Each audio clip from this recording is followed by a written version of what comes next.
Michael Kanan will kick off to rookie Emmanuel Sanders. Third-round pick out of SMU.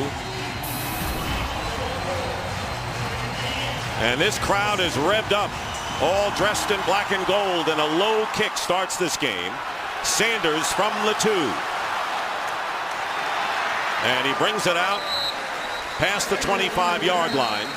And our first look at Dennis Dixon, who is starting only his second NFL game, but first here in Pittsburgh, and kind of got it by default. There are the backs and receivers. Mike Wallace, the second-year wide receiver, replacing Santonio Holmes, who's now with the Jets. And the offensive line, a rookie, Marquise Pouncey, starts at center. Flozell Adams, the former Cowboy, in at right tackle for Willie Colon.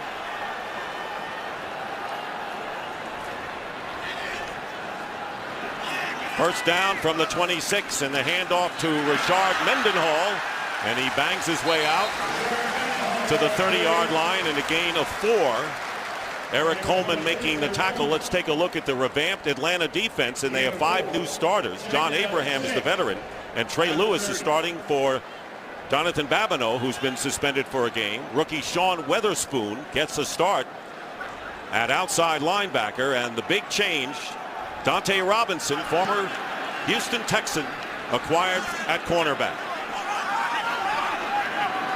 Second down and 6 with 2 tight ends. Heath Miller lining up in the backfield, and it'll be play action. And the pass to Heath Miller, and the tight end close to the first down. And Sean Weatherspoon, the rookie from Missouri, making the tackle, and right near the first down margin. First 2 plays of the game, you saw Pittsburgh come out and go heavy sets right away. Ran the ball the first time, faked it now, and get it out to their Pro Bowl tight end Heath Miller, matched up against the rookie linebacker Sean Weatherspoon. A nice look right out of the gate for the Steelers. And that's what they want to do. Get Dennis Dixon on the move, push in the pocket. And that's what they've done. Third down and 1, and Isaac Redmond, who is their outstanding short yardage back, gets the call, and Redmond fights his way for a first down out to the 37. Gain of 3, and the Steelers move the chains. Big physical offensive line for Pittsburgh, just moving the sticks, getting out, and good running there by Redmond. Power football. And did you hear the roar from the crowd? They love that type of Steeler football, appreciative right out of the gate with a Pittsburgh Steeler team that says they want to run the ball more effectively this year, maybe not necessarily more. And there is Pouncey, the rookie center. Steelers have had great centers over the years, haven't they?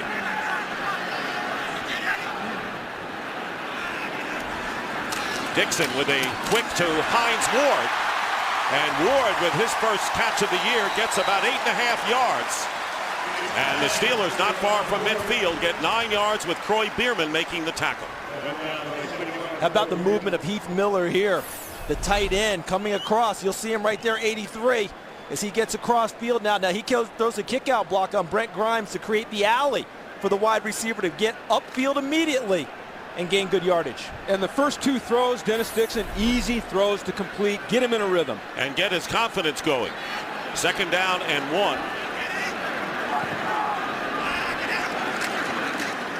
And they go to Redmond again, and Redmond will get the first down at the 49-yard line. So conservative play calling by Bruce Arians, and the Steelers have picked up 2 first downs right at midfield. Mike Tomlin trying to get his team back from a 500 year after the Super Bowl championship 2 years ago.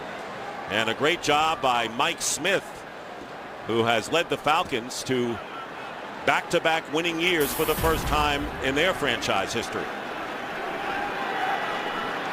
Antoine Randall L is in as a 3rd wide receiver, and he goes in motion, and he does not get the ball. It's a fake, and they go to Mendenhall on the opposite side, and Rashard Mendenhall picks up 9 yards. So Dixon's first 3 throws, we see a bootleg moving out of the pocket, then we see a quick screen. And then they come back with a screen to a running back. So Bruce Arians doing a nice job early in this game of trying to build the confidence of his young quarterback by giving him easy passes to complete. Bruce Arians, and of course, we heard a lot during the offseason of the Steelers' need to go back to the running game. And we've seen evidence of that early. They just come right out and mash them. Atlanta, a lighter, quicker defensive line. They want to stem and stunt. They've gone right at them early in the run game. 2nd down and 1. They go to Mendenhall. 2nd effort and a 1st down just at the 40-yard line. Weatherspoon making the tackle again, a gain of 2. And this is what the fans would say would be Steeler football. Yeah, this is Steeler football. It's nothing fancy. We haven't seen any big breakout runs, but they're going right into the teeth of the Falcons defense. And Mike Tomlin told us on Friday, he says, you know what? This is a smaller, quicker defensive line. We got to pound them a little bit. Mendenhall with a big year last year, and they expect more of him this time. 1st down on the 40 of Atlanta. Here comes pressure. They give it to Mendenhall, and that's not a bad play against pressure. Thomas Deku making the tackle. Could have been more, but the Steelers will be happy with 5 yards on 1st down. And do you see how big open field tackling is? Watch this play early. Watch Deku, number 28, coming into your screen. If he doesn't make this one-on-one open field tackle, look at the space Mendenhall still has to roam with a blocker downfield. Mendenhall goes out and Mewelde Moore comes in. It'll be a 1st down on the 35 of the Falcons. 2nd down and 5. 2nd down and 5, and the pass bobbled by Mewelde Moore out of the backfield.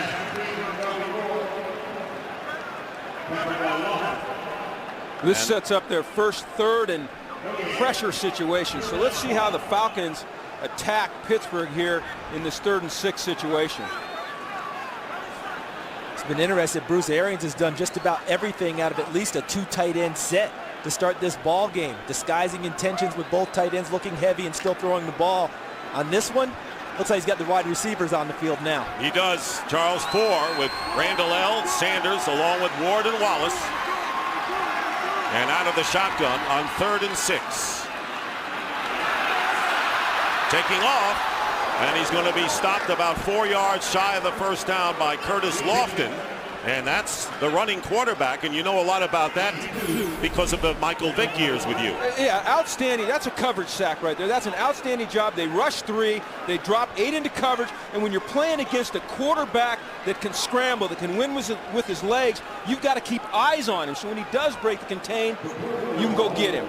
And then you need to get your quarterback down so he doesn't absorb those kinds of hits. A 52-yard field goal try coming up for Jeff Reed. Sepulveda is the holder. And Reed's kick is good. Jeff Reed with a 52-yard field goal, 1 shy of his career mark, giving the Steelers an early 3-0 lead.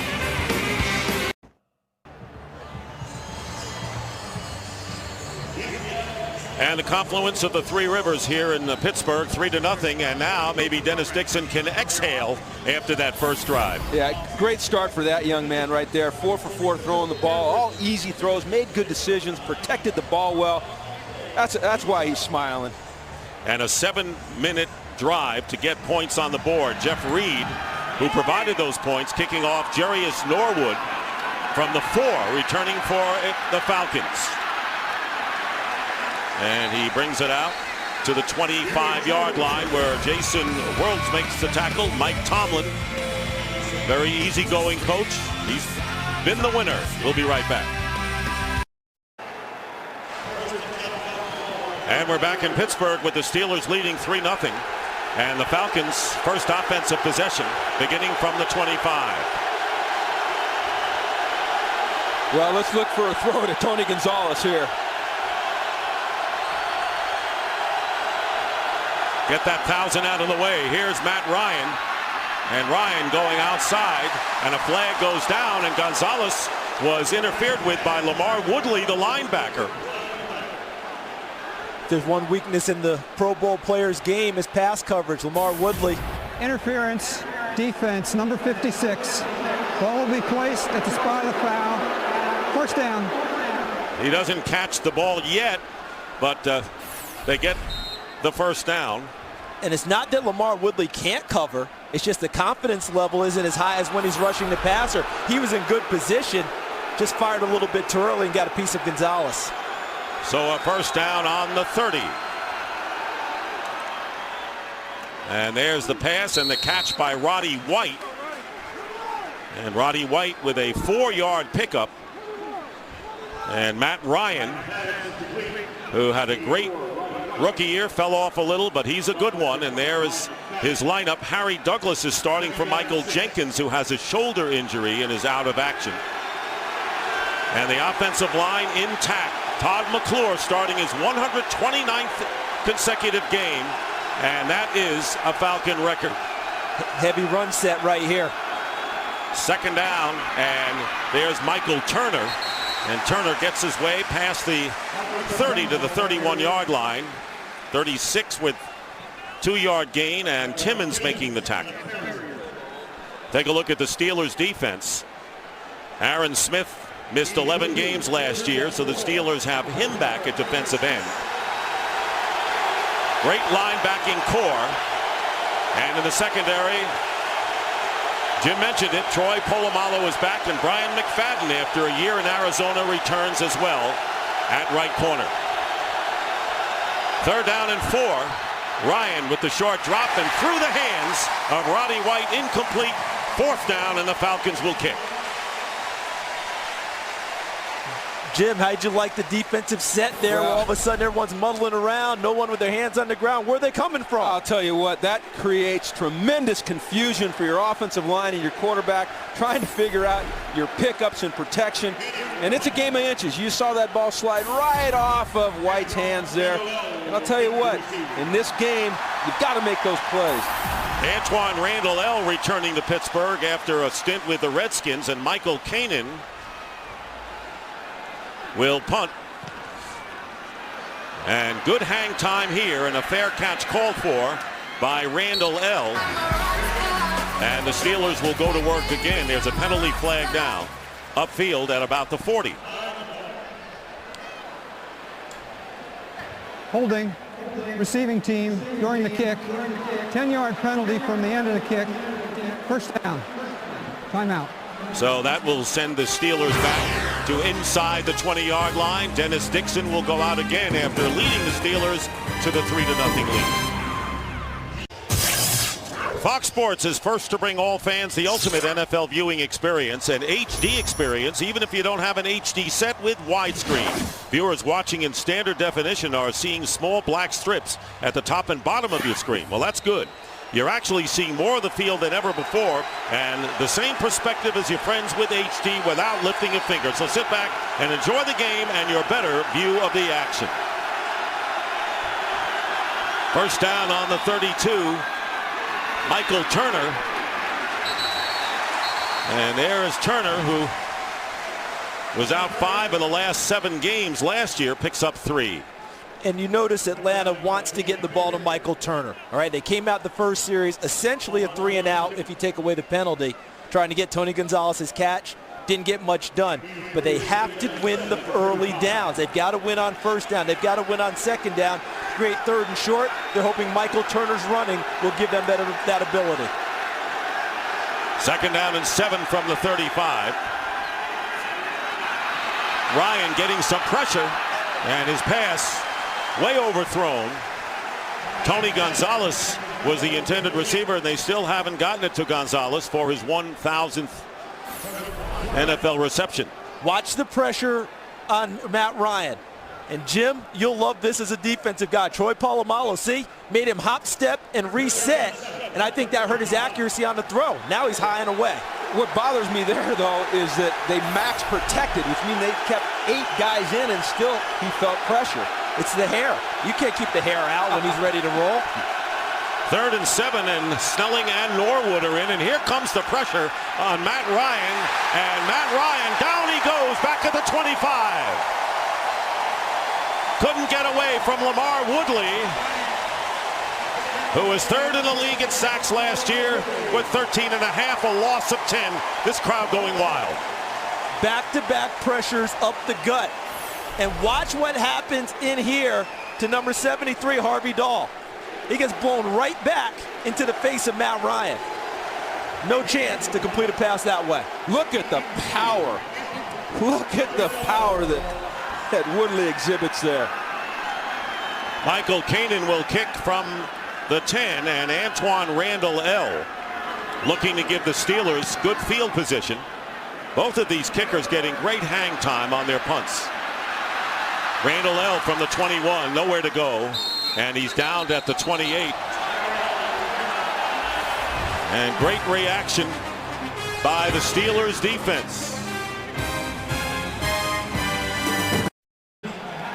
And here's the book that Matt Ryan is looking at with his quarterback coach Bill Musgrave right there. And what he's trying to figure out is who's coming and who's dropping when he sees those exotic looks up front. The other thing they're trying to do is figure out coverage on the back end. Looks to me early here like Ryan's trying to force the ball to Gonzalez. Steelers with a first down on the 28. Dixon 4 of 5 for 22 yards early on. And a whistle. False start penalty against the Steelers. False start. Offense, number 89. 5-yard penalty. First down. That's the second tight end, Matt Spaeth.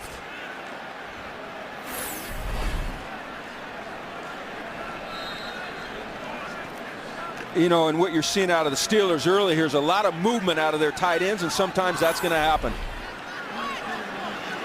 Now it's 1st and 15. Ball back at the 23. Here's Mendenhall picking his way up the middle, picks up about 3 yards with Mike Peterson greeting him. You notice with a young quarterback, 1st and 15 backed up does not necessarily mean the ball's in the air for the Pittsburgh offense.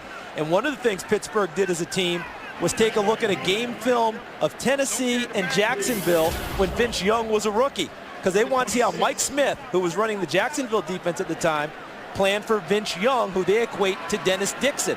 And boy, they had a lot of success that day. They're hoping that it doesn't happen to them today.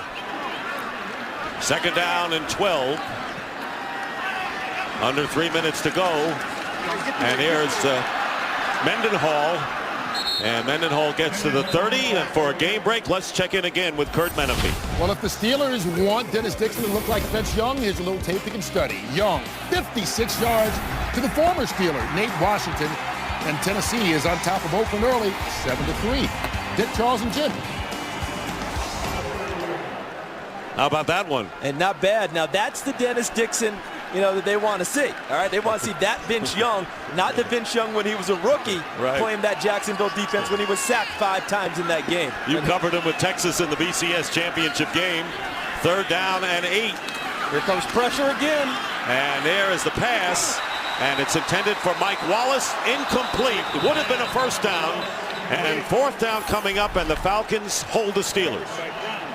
Jim, what comes to mind to me on this throw is what Hines Ward told us when we talked to him, what he said to Dennis Dixon all week. Dennis, you have plenty of arm. Just throw the football. Don't try and be too perfect. You know what? Young quarterbacks sometimes try to place the football. They try to aim the football. You know what, Dennis? Just let it fly. He's got a big arm. He's an accurate. He was an accurate passer at Oregon. He's been an accurate passer in the NFL in preseason games. Let it go. And Sepulveda lets it go off of his left foot, and Eric Weems back at the 24 has some room, and Weems gets it out close to the 40-yard line.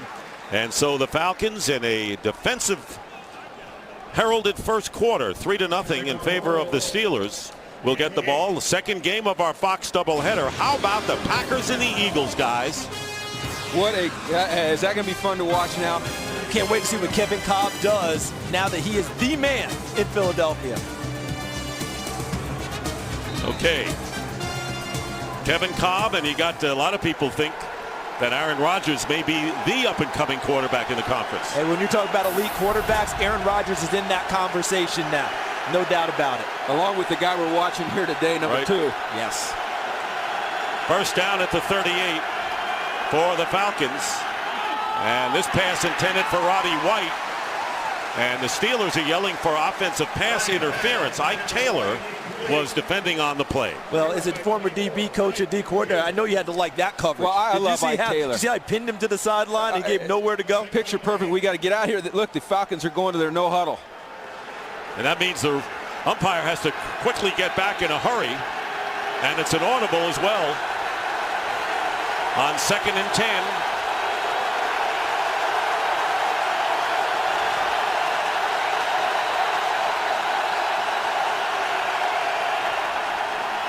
Ryan's pass, and Roddy White making the catch shy of midfield, close to the first down, covered by Ike Taylor. And that was a good reception by Roddy White, who's had 3 outstanding years in a row. You know, Matt Ryan, the calmness of him, all right, that crowd, the crowd started to get into it. They went no huddle to keep the defense static so they couldn't get a substitution in, and he found his #1 receiver isolated and hit him. And he comes right back to him after great coverage on the play before by Taylor. 10-yard pickup. Eric Weems checks in as a wide out. First down on the Falcon 48. Keep it on the ground to Michael Turner. And Turner, great second effort, gets into Steeler territory, the 48-yard line, getting 4 yards. You know, the first 2 series, the Falcons struggled a little bit to find a rhythm. I think they want to put the game in Matt Ryan's hands here with this hurry-up offense. Let him make decisions based on what he sees and try to keep the Steelers off balance a little bit on defense. Yeah, it's not just changing the tempo, it's making sure they can't substitute on defense either with their sub-packages. And I'll tell you what, I love this ninja look. I call it the ninja look when all the defensive linemen are standing up. 2nd and 6, pressure on Ryan, and the out. Lost the helmet, but Weems caught the ball. And Eric Weems, that's the toughness of this little guy, gets 5 yards. And don't forget with the new rule, guys, as soon as a player's helmet comes off, plays dead at that spot. And it should be. Player safety's got to be paramount, and it is. And the league's done a tremendous job. Steelers are going back to their base package. The Falcons going back. Big Casey Hampton checking back into the game. The guy was born to be a nose tackle. Brian McFadden made the hit. How do you like it up here with the headset, Jim? You know, I'll tell you what. I'm trying to get used to calling players by name. I'm so used to calling them by position. 3rd down and 1. Turner. Now that's not going to get there. That's Pittsburgh Steeler defense right there. The helmet comes off on the play before, and then they stuff him on 3rd and short. Led by Lawrence Timmons, who was Mike Tomlin's first draft pick when he became the head coach. The clock shows no time remaining, and that will end the first quarter in a defensive grueling battle here in Pittsburgh. Kickoff weekend, NFL on Fox, and the Steelers in front of the Falcons 3-0. Dick LeBeau, the defensive coordinator, inducted into the Hall of Fame this year. We start the second quarter. Dick Stockton, Charles Davis, Jim Mora, Laura Open here in Pittsburgh. Michael Kanan punting on 4th down to Antoine Randall L. And a good kick, keeping it in play, and the fair catch by Randall L at the 10. Jim, if you've got this type of alignment with Pittsburgh, but look at this, that's Troy Polamalu. Now watch what happens. There is no gap anywhere to run the football. They've stoned him, which allows what? It allows the left corner there, McFadden, to come up and set the edge and essentially make the play. But you're right, Charles. At the point of attack, there was no movement. And I don't think the Falcons can run the ball, power football, on 3rd and 2. Now, 1st and 10, 2nd and long, then I think they can do it. But when the Steelers are lined up, ready for a power run, they can't move them out of there. Yeah, so far in this game, it's been the Steelers' defensive front controlling things with the Falcons' offensive line. First down from the 10.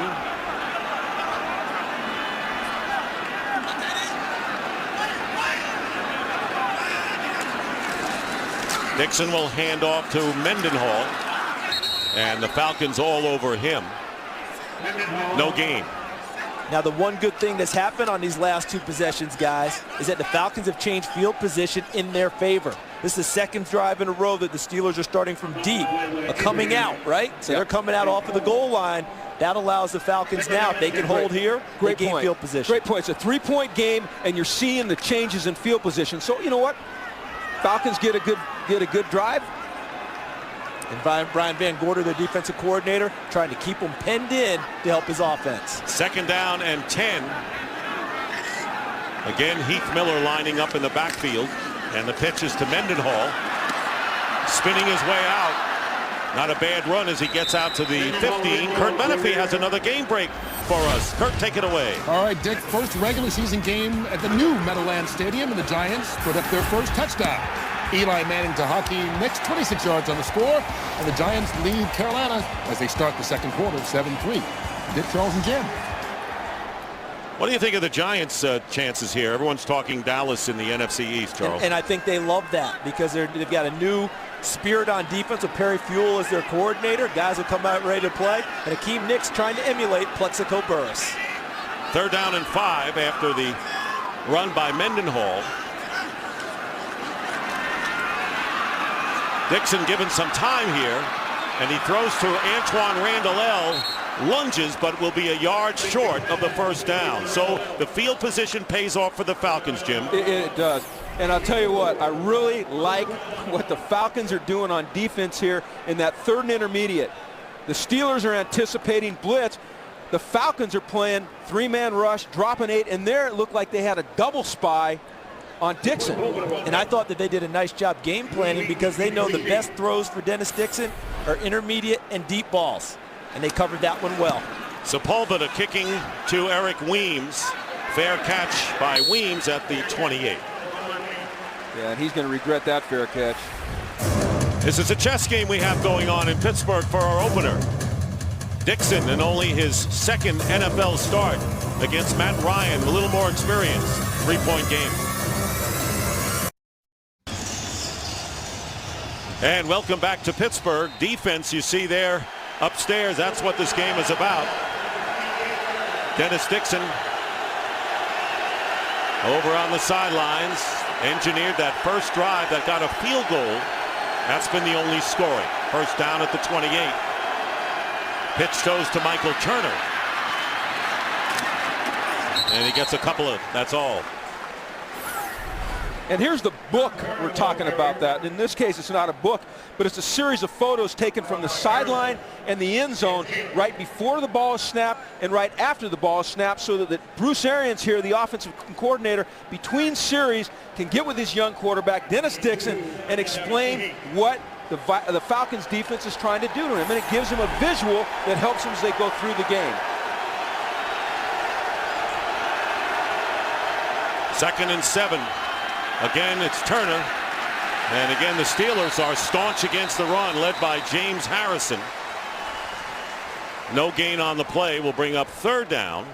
That's kind of a game where no play by either side has been longer than 10 yards. Well, here's a good reason why. The 2008 NFL Defensive Player of the Year, James Harrison, helping turn the play back inside. He didn't make the play. Timmons, Casey Hampton did, but he turned it inside where traffic was, and they cleaned it up. 3rd and 6. Brian Finneran, the 3rd down receiver, is in there and going deep and making the catch. Roddy White will have a 1st down to the 47-yard line. That's the longest play from scrimmage, 16 yards. There's Roddy right here running an out route. Outstanding poise by Ryan, staying in the pocket, especially with the pressure. And an outstanding, that's a tough route to defend when you're playing inside man leverage like that corner is there. That's the throw, flat out phenomenal. From the pocket to the deep outside, on the money. 1st down at the 48 of Atlanta. Here's Turner. And down he goes. Lawrence Timmons for a loss on the play. You're not going to get an outside run on the Pittsburgh Steelers. They try to bounce that outside. There's too much speed. They play a 3-4 defense, so they try to corral everything inside. There's too much push up the middle. As a coach, you've got to love what you're seeing because they don't allow creases for the runner to come here. Well, what they're doing is they're making him bounce outside. 2nd down and 12. Jarius Norwood checking in at running back. Ryan will throw it, and he'll complete it to Harry Douglas, and a 1st down to the 41 of Pittsburgh. A pickup of 13 with Woodley, the linebacker, downfield defending.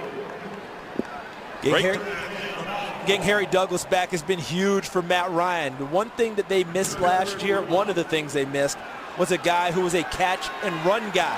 All right, a guy who can catch it, get it upfield, and turn it into bigger yardage. They lost him in preseason, never had it all year long. Knee surgery ended that campaign.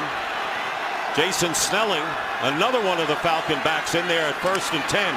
And there's Ryan with protection, overthrows Tony Gonzalez. We all thought he was going to catch the first pass he was interfered with and finally get that 1,000 under his belt. He still has not caught one. Yeah, and Matt Ryan needs to go through his progressions and not focus on just throwing the ball to Tony Gonzalez. Falcons are in their heavy set. They brought an extra offensive tackle in for a tight end there. Will Svitek, number 74. And they're overloaded to the Pittsburgh defensive right with linemen. 2nd and 10, pressure up the middle, handoff to Snelling. And there was James Farrier, the ageless one, making the tackle and limiting Snelling to a gain of only 1. You know, I love the way the Pittsburgh Steelers play. Good defensive football teams have guys on their feet, not guys on the ground getting cut. And look at all the Steelers on their feet, and then the secondary swarming and pursuing and corralling the running back. Now it's 3rd and 9. And the crowd. You better believe this is a pressure down here, Dick. Ryan gets hit as he throws, trying to get it to Gonzalez, but he got hit as he unleashed that throw.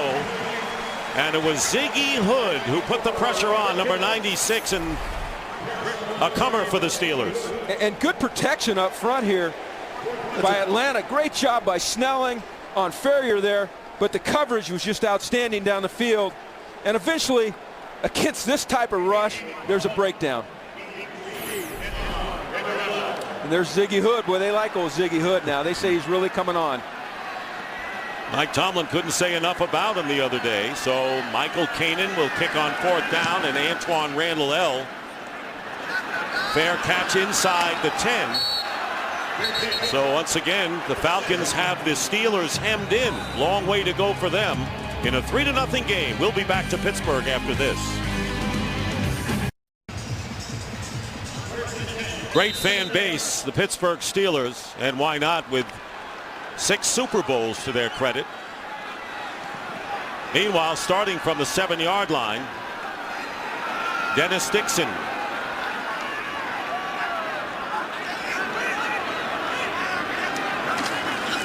There's Rashard Mendenhall. Good run by Mendenhall, and he gets 9 on 1st down. And this is where your eyes carry your feet, because all the blocking goes this way, but watch Rashard Mendenhall see the opening back that way and get to it. Excellent job reading. See the eyes? The eyes carry the feet of a running back. The spin, the move, almost a 1st down.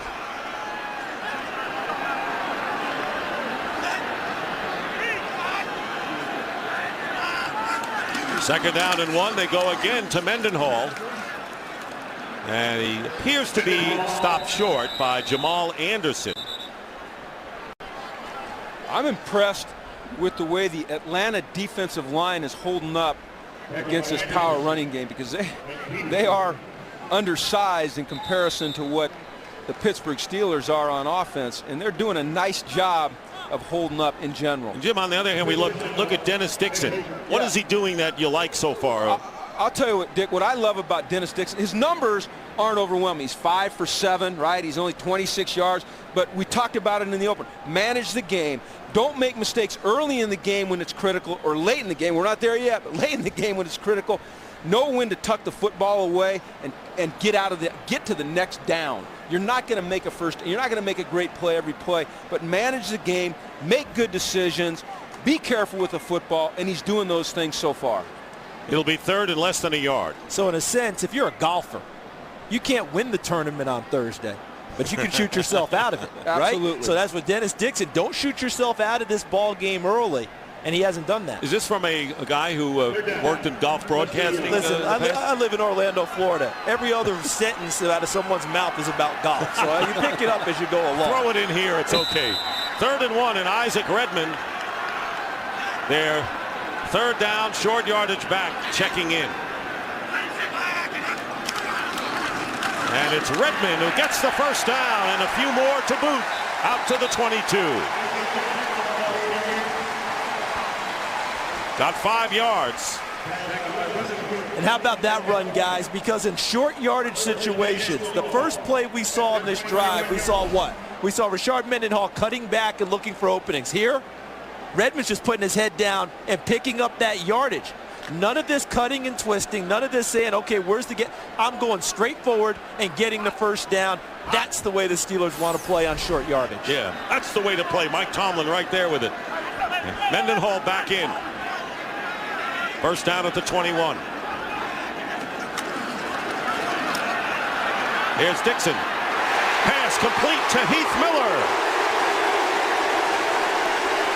And a flag is down back at the 22-yard line. Lofton makes the tackle on Miller, who got 16 yards pending the call. Looks like defensive holding here, Dick.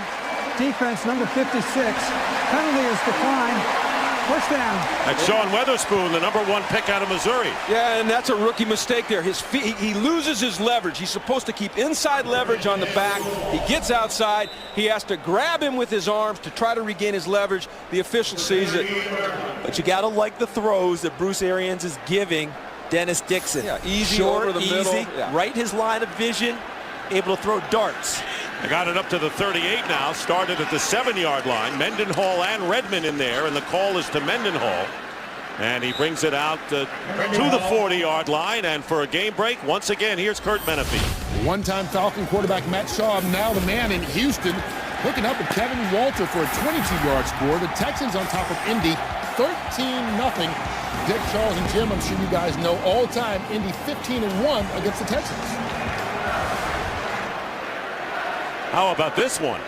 You know, I like the Texans this year. A lot of people do. I saw Moby Okoye, their defensive tackle in the offseason. He said, I can't wait for that opener. We owe the Colts something. Well, they owe them right now 13-0. They're up. And second down and 8 for Dixon, who has plenty of time. And he completes it to Hines Ward, still on his feet. And Hines Ward gets inside the Falcon 40. And a fumble on the play. Let's see.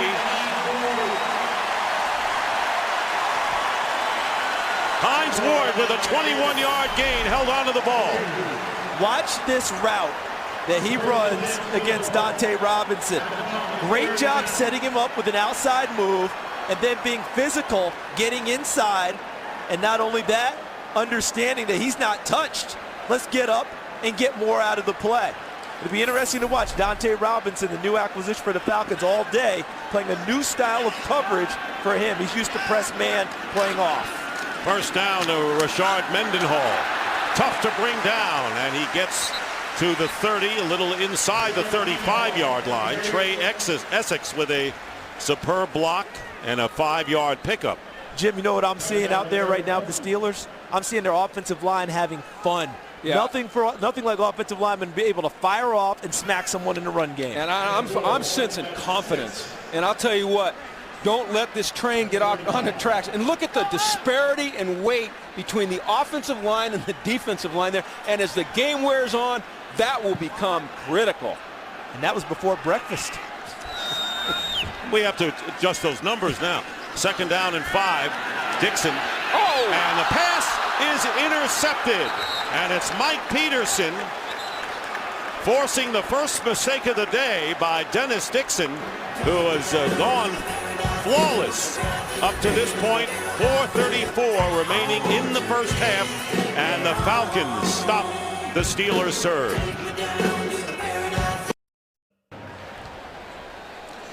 Steelers marched 58 yards in 7 plays. They started on their own 7 prior to the interception by Peterson.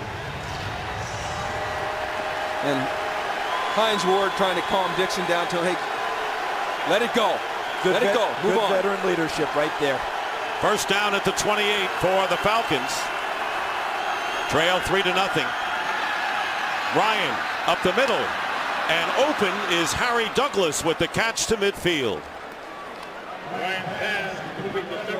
All right, on the interception, What they're going to try and do is get Heath Miller right out here, and what Dennis Dixon needs to do is put some touch on the ball. Instead, he fires because that's got to go over Mike Peterson, not through him. And he throws the ball on a line, no chance. And that's just a bad, yeah, that's what he's saying right there. He got confused for some reason, but he's got to avoid those mistakes in the scoring zone. 23-yard gain, and under the pressure, and a pretty good catch by Jarius Norwood, and a fake by Norwood. And he very nearly gets the first down and may have it still inside the Steeler 40. Ryan Clark made the tackle. What moves by Jarius Norwood? Well, this guy's got rare speed, and if you let him alone in the open field, he can take it the distance. And here they end up with the right tackle, Brett Kiesel, on him. And look at this move right there. That's classic Jarius Norwood. Reminds me of Gale Sayers when he does those types of things. I'm just surprised Ryan was able to get the ball out of his hands and get it to him. Great catch. Second down and 1. Falcons on the Steeler 40. Michael Turner. First down to the 35. James Harrison on the stop, a gain of 5. And it's a return to Pittsburgh for Mike Mularkey, the offensive coordinator of the Falcons, who spent 11 years and still loves the city. Yeah, and Mike is an outstanding offensive mind. Outstanding. He put together great offenses here when he was with Pittsburgh, and now he's doing the same in Atlanta. Does a tremendous job of mixing personnel groups and keeping you off balance on defense. First down at the 35. Turner again. And Turner tripped up from behind by Ziggy Hood, limiting a 4.5-yard gain by Turner. And Tony Gonzalez, who's not known as a great blocker, does an excellent job here. Gives him the edge, sustains his blocks. But what I like there is I like Turner's patience. Okay, early in the game, it looked like he was trying to force the runs up in there. These last couple runs, he's looked more patient, waiting for the play to develop, waiting for the hole to open, and then squirting through there. We're going to let the clock run down to the 2-minute warning. Whoever thought that Tony Gonzalez would not make the catch for 1,000 career receptions by 2 minutes remaining in the half? Well, he hasn't. 2 minutes remaining in the half. A great game coming up in the second half of our doubleheader. The Packers at the Eagles. Kevin Cobb starting the season as the new quarterback. Donovan McNabb is now with Washington. Falcons with a 2nd and 5 now on the Steeler 30. Polamalu putting pressure on, and Ryan's pass is caught to Justin Peele, the first catch by the backup tight end, picking up 2 yards. Go ahead. What's making a difference here for the Falcons offense, Charles, you and I were talking about in the break, is they're staying on schedule, which means they're getting some yardage on first down. They're getting into third and manageable downs where they can get conversions and keep the Steelers out of their pressure. And that's a big time to stay on schedule on the early downs. Both the Falcons and Steelers have all 3 of their timeouts remaining. 3rd down and 3.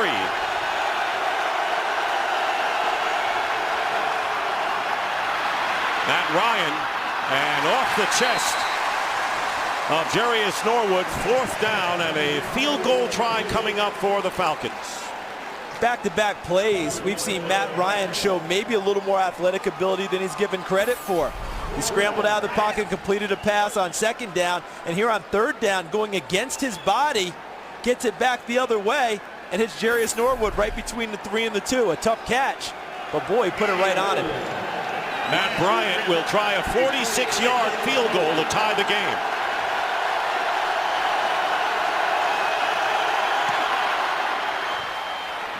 And Bryant's kick is no good as it tailed off to the right. And the Steelers keep their 3-0 lead. It looked good early, but not late. As Charles and I welcome Jim Mora to our booth this year, is this the most relaxed you've been on a Sunday in some time? I'll tell you what, it's a little bit different up here than it is down there. And I'll tell you what, hey, thanks for having me. I'm having a great time. And stay for the whole game, all right? You're welcome to stay. That's an inside joke. First down on the 36. This is a runner screen down typically in your 2-minute situation. Dixon Goes underneath to Heath Miller, and Miller will get a first down near midfield, and the Steelers in the hurry up now. Still have all 3 timeouts left. And I think that play there determined whether or not they would stay in a hurry up or not. Absolutely. Because they had such a good gain out near midfield. Now is an opportunity to stay with. That's incomplete. They might tuck their horns in and try and just get out of the half. And Mewelde Moore on the handoff, and a terrific defensive play made by Sean Weatherspoon, the rookie linebacker. And now the Steelers will call the first timeout of the game.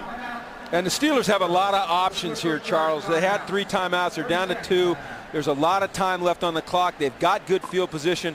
So this isn't a real stressful 2-minute situation for Dennis Dixon. The only scoring in the game was the field goal by Jeff Reed, 52 yards out on the first possession of the game. And it's the longest field goal by an NFL kicker here in this stadium. And I hope that you've seen on our screen some of the new things we've got at Fox this year. Right here, the timeouts. See the lights? Right there, there's one that's out. That means there's 1 down, so that gives you 3 for the half. And you often see on our box the circle during the play clock, showing you how the play clock is winding down.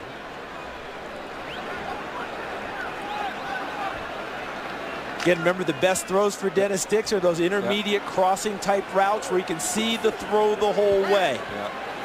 Second down and 10 on the 49 of the Steelers. 1:11 on the clock. 4 wide receivers, and it's tipped, nearly intercepted, almost right into the hands of John Abraham. And for a game break, let's immediately go to Kurt Menefee in L.A. Well, the Houston Texans, Matt Schaub was picked off, and the Colts turned it into points. Reggie Wayne, Peyton Manning, never heard that before. It's now a closer ball game, 13-7, winding towards halftime. And Kenny Moose and Bruce will have all the halftime highlights for you in just a bit. Great job here by the Falcons defense. John Abraham needs to catch that and score, but bringing pressure off the left, dropping the right end, right into the line of vision of the quarterback where he wants to go hot. The Dick LeBeau zone blitz. Here comes Heat again. 3rd down and 10. Dixon hangs in there, and the pass is caught close to the first down by Mike Wallace. And the whistle stops the clock with 59 seconds showing. Mike Wallace, the fastest Steeler receiver in his 2nd year. Timeout. Pittsburgh, this is their 2nd charge, timeout. 30 seconds. 1 left for Pittsburgh. Jim, you just mentioned the heat from the previous play. It was his own blitz, and John Abraham dropped. This time he's doing what he does best, running that arc and trying to get to the quarterback, making Dennis Dixon step up to make the throw. He felt the pressure, threw it a little low, a nice completion. But one thing I noticed, guys, young receiver didn't get up and immediately call timeout. Mike Tomlin had to come off the bench to call the timeout. Coming up on the Visa halftime report, Kurt, Terry, Howie, Michael, and Jimmy. Scores and highlights from around the league. And the Fox Sports ticker has up to the second scores and stats. And let me tell you, Charles, if he had jumped up and called a timeout, Mike Tomlin might have wrung him by the neck, because that's not his job. They've put the timeouts into the hands of the head coach now in this league, which I think is a good thing. He can manage the game rather than having a young quarterback manage it, or, as you said, a young receiver. We have a booth review to see whether it was a first down on that catch by Mike Wallace. So we'll take a break, return in just a moment.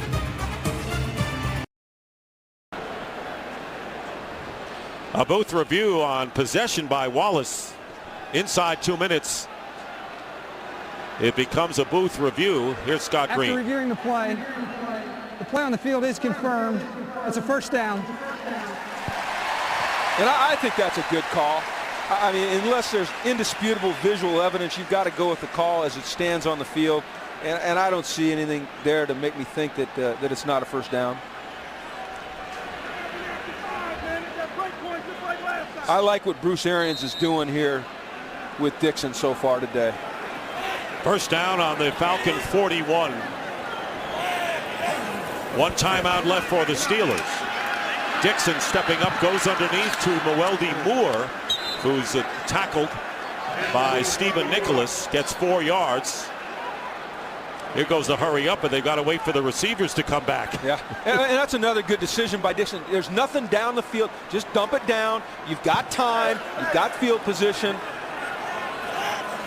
At worst, trying to get it into field goal range, and here's Dixon. And the pass is out of bounds. Did not have possession, and both feet in did Antoine Randall L. Immediately called an incomplete pass. Remember, there's no such thing as a force out here about whether the receiver would come down in bounds or not with the catch without being tackled. If you don't bring it down in bounds, it's not a catch in this league. Thomas Deku making the hit on Antoine Randall L. So now 3rd down and 6. Deku's a good young ball player. The Falcon coaches are really high on him. In this situation, you got to find your veteran receiver. I would look for Hines Ward. Here comes Heat. Miller. Here comes Heat, Charles. From the 37, pressure on Dixon, and this pass incomplete, intended for Randall L. So it's 4th down. Looked like Randall L was in position to make the catch had the throw been there. And he didn't turn it loose, Jim, as you talked about earlier in the game. He tried to guide another pass. Instead, he guided it right into the ground. Yeah, and just like the interception, he's just trying to guide it in and cut it loose. Trust your arm. And I'll tell you what I don't like right now. I hear some boos out there. Stay off this young man. Jeff Reed made a 52-yard field goal.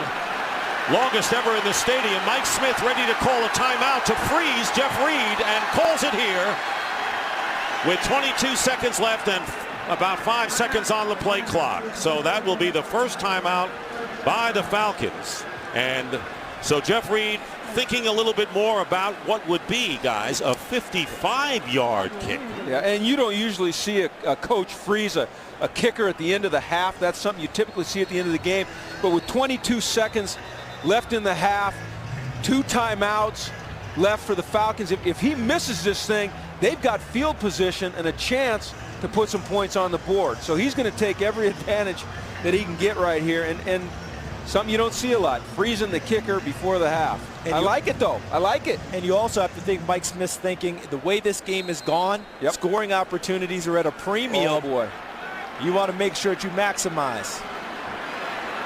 So the career long kick for Reed was 53, kicked a 52 earlier.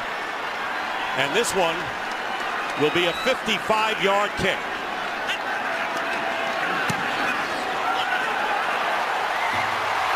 And it is no good. And it hit the post and bounced away. Great decision. It's this close early in the season. Plenty of leg for Jeff Reed. Hit the upright. Hit the upright flush. Look, I'm trying to guide it in, trying to steer it, trying to draw it in, and just missed it. But it wasn't the leg, just the accuracy. Is there draw it in golf lingo again for you, Charles? Yeah, if only I could play as well as I can make. Let's hear it. Let's hear this. A mild thump, but a thump nonetheless. Sounded like one of your jump shots. You have to try me one day. First down for Atlanta with time running out. And passes up the middle. And it is ruled a catch by Eric Weems for 17 yards and into Steeler territory. And the Falcons call a timeout in a hurry. They'll have one left. And who's to say they can't get in position for a field goal? And they're going to put time back on the clock here. Look at him go down and cradle it. If I were the Steelers, I'd go ahead and that's going to be a boot. Look at that's going to be a booth replay right there. We're inside 2 minutes. And that ball's low, but Weems has got to get his hands under that and make that play. I'm not sure that he didn't, though. Well, let's see. We're going to find out, aren't we, Charles? So Matt Ryan coming over to the sideline, and with one timeout left, all they really need is about 10 yards or so to get in position for a field goal to try to tie this game before intermission. Here's Matt Ryan and his pass to Roddy White, and White making the reception, and they'll mark it at the 32, and now with 6 seconds left, Try for it now? They might run another play. They're going to run another play. I'd kick it here because I just don't want to mess around with it, although the time just got adjusted from 6 to 7. Yeah, you got time to run one play here. You got Matty Ice under center. I'd have to say this could be a little risky unless they just run the ball. Just ran the same play. And it's incomplete. And 6 seconds to go, and now they will send on Matt Bryant. And I go back to Jim's point. He's got Matt Ryan underneath center. He feels very confident in that he will manage the clock with another quarterback. If it's Dennis Dixon, as inexperienced as he is, maybe you kick it then. So Matt Bryant, who missed a 46-yard field goal. This one from 49 to tie it up.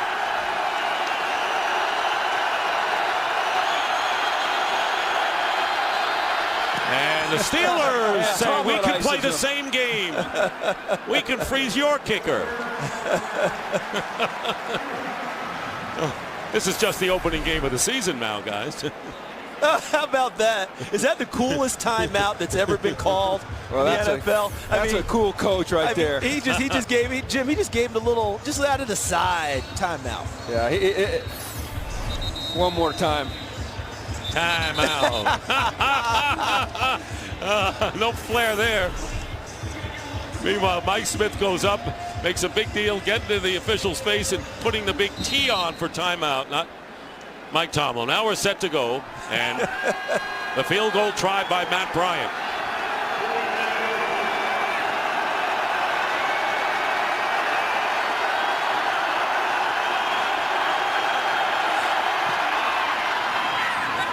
And Bryant's kick is good to tie it up as time runs out in the first half.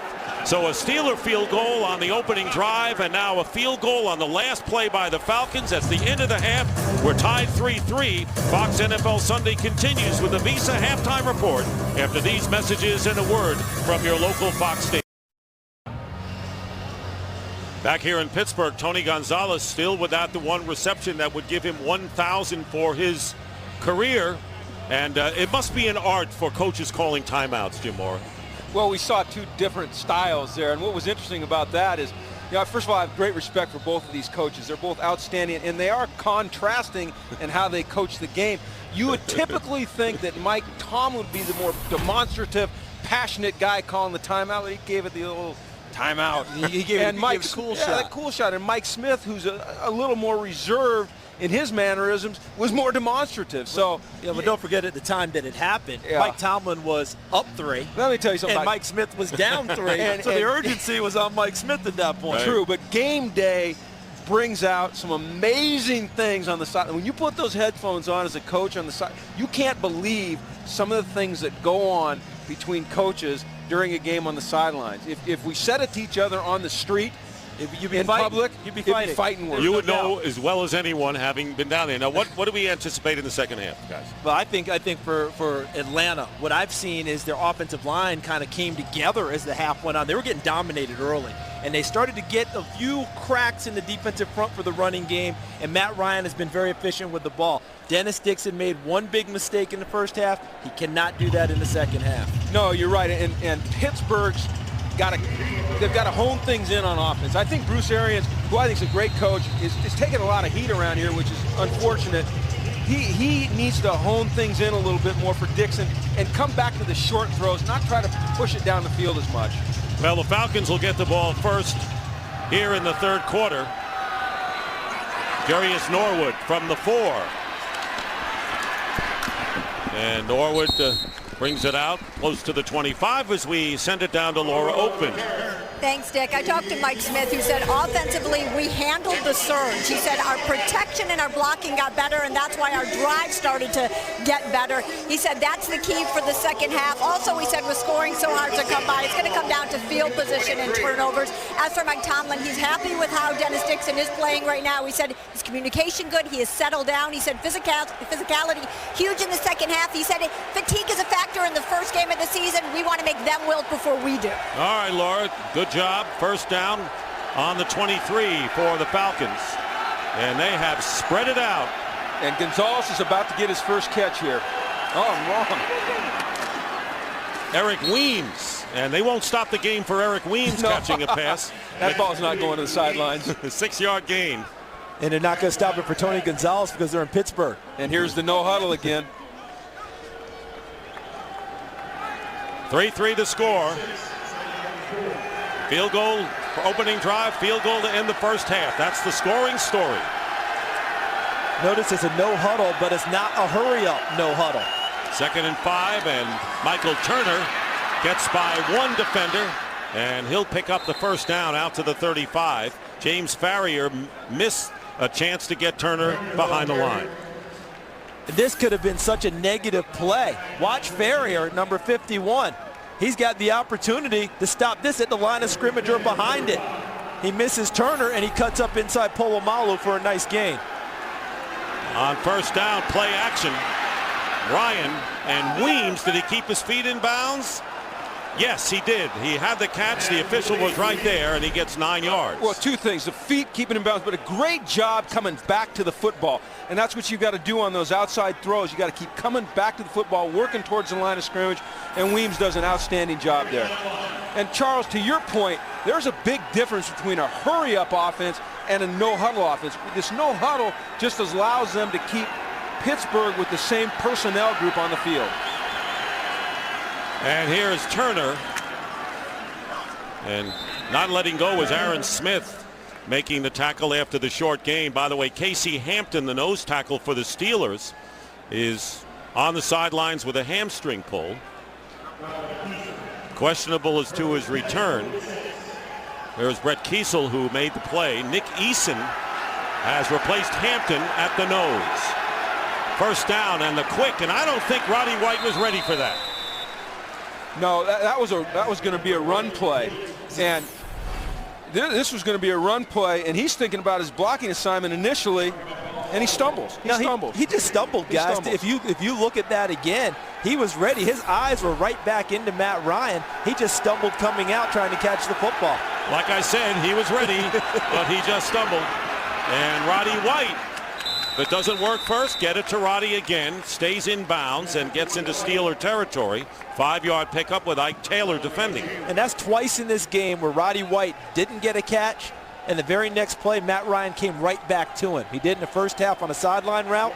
This time he comes back with that smoke route to the outside. Yeah, and here's the Falcons offense once again in a manageable 3rd and 5 situation. Finneran's in the backfield for him here. Ryan on a design rollout. And there it is. The catch by Tony Gonzalez. 1,000 career receptions. And it comes early here in this third quarter. Dick, this may come back because they're going to say Tony Gonzalez was out of bounds when he converted the route. See, right there, good. See the split? Out of bounds, then came back in. I think the flag came in late. Touching the ball, number 88 of the offense, went out of bounds, came back in. It's a 5-yard penalty. Repeat 3rd down. You can't be the first to touch the ball after you've gone out of bounds, and so. Well, how frustrating is this for Tony Gonzalez? Right. But this is watch the reason why he goes out of bounds. He's supposed to run to the outside. Ball's not, he can't get it there, so he converts the route, turns upfield, and that's where he steps out of bounds and then comes back Charles, in. I've been ready with the call for Gonzalez, and I've been saving it. We're going to slip a note to Laura Oakman to tell Tony, get the catch, please. Well, he's not even in the game now, so I got to wait. 2 defensive linemen for the Steelers, and here is the pass, and fighting for the ball and making the catch at the 40-yard line is Roddy White. What catches he's made today for the Falcons. I love the way he sets him up inside and then comes back. But, guys, sometimes you just have to give credit for the catch because the coverage was excellent by Bryant McFadden. He did not take the bait inside, worked with him outside, and Roddy White just fought him for the football and won. 14 yards, and the Falcons are driving. They're on the Steeler 40.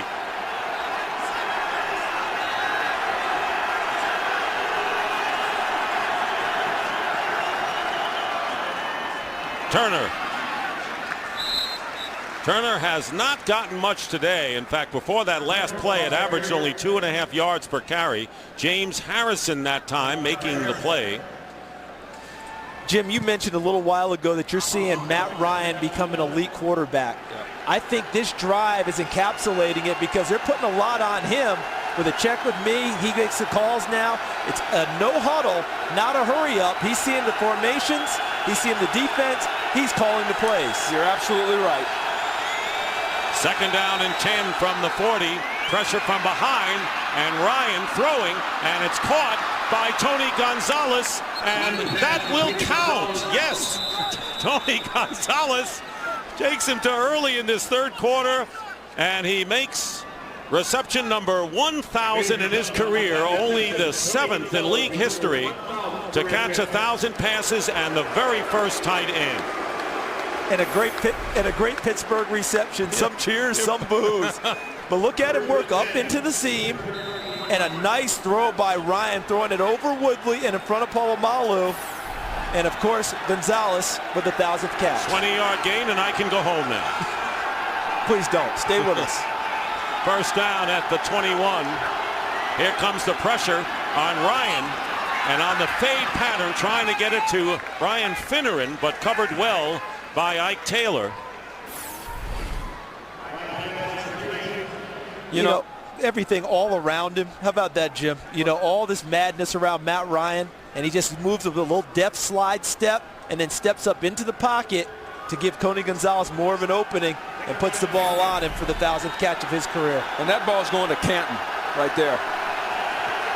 Steelers continue with only 2 defensive linemen here, and this pass intended for White thrown out of bounds. Ryan had to get rid of it in a hurry with the pressure. I'll tell you what, Ike Taylor coming free, but Ryan feels it. I'll tell you what's so impressive right now about Matt Ryan is that Pittsburgh is bringing it down after down after down. He's avoiding the rush. He's getting rid of the football. He's making accurate throws, and then he's throwing it away when the situation dictates. Third down and 10 at the 21. Jarius Norwood is lined up as a receiver, and the pass intended for White overthrown again, and this time McFadden with good coverage. I tell you, the Steelers defensive secondary having a huge game, Charles. They're playing awfully well, and that allows what? That allows their big guys up front who rush the passer to actually get there. That time, Lamar Woodley, number 56, and James Harrison, number 92, they were able to put pressure on Matt Ryan because the coverage was so good. So Matt Bryant is on now to try to put the Falcons in front. This would be a 39-yard try.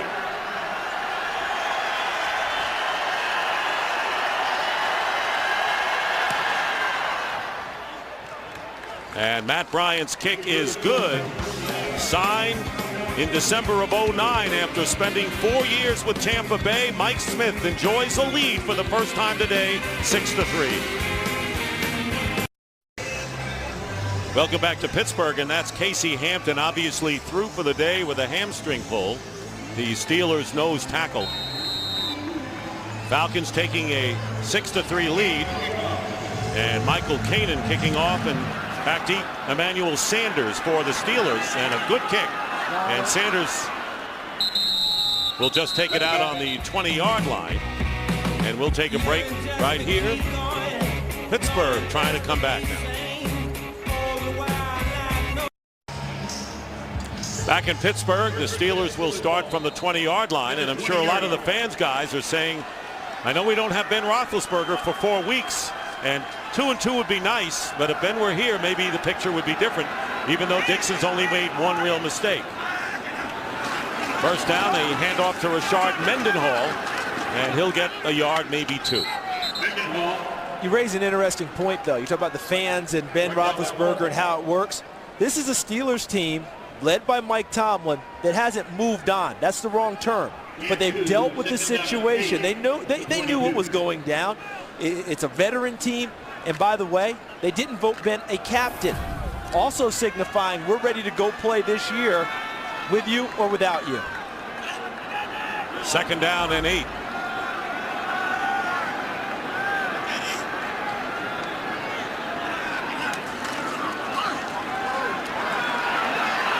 Dixon, and Dixon's going deep for Wallace, and Mike Wallace makes the catch, and out of bounds at about the 25.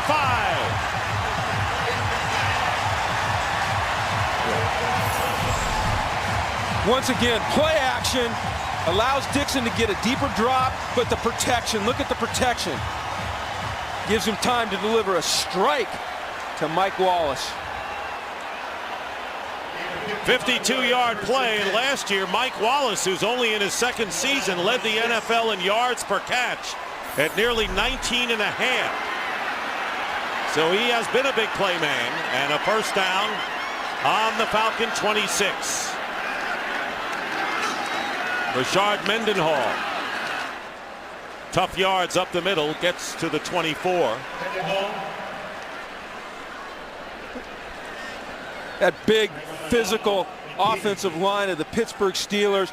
Let's look and see how this happens down the stretch here into the fourth quarter. They start wearing that smaller, quicker Falcon defensive line down.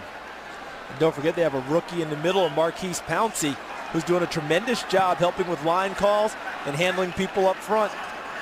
Flozell Adams, 12-year veteran from the Cowboys at right tackle, second down and 8. Dixon getting the rush, no chance. John Abraham came right in, virtually untouched, and gets the sack.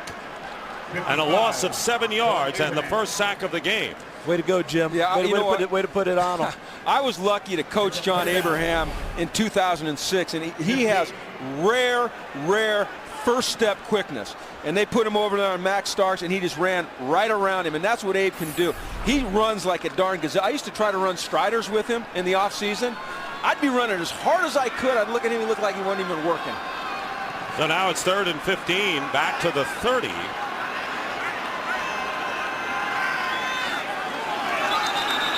And the slant flag is down at the 30-yard line. And the False start, offense, number 71. 5-yard penalty, 3rd down. Flozell Adams with the false start will nullify that catch by Randall L. And right now they're moving into a position where this would be a long field goal try. Yeah, and the smart play right here for Bruce Arians is run a draw. Run a draw. And the ball's at the 35. This is where defensive coordinators really protect the line aggressively because of field goal. You might come after them again to try and knock them out of field goal range. Yeah, and they're maxing it up here. 3-man rush. Dixon chased by Bierman.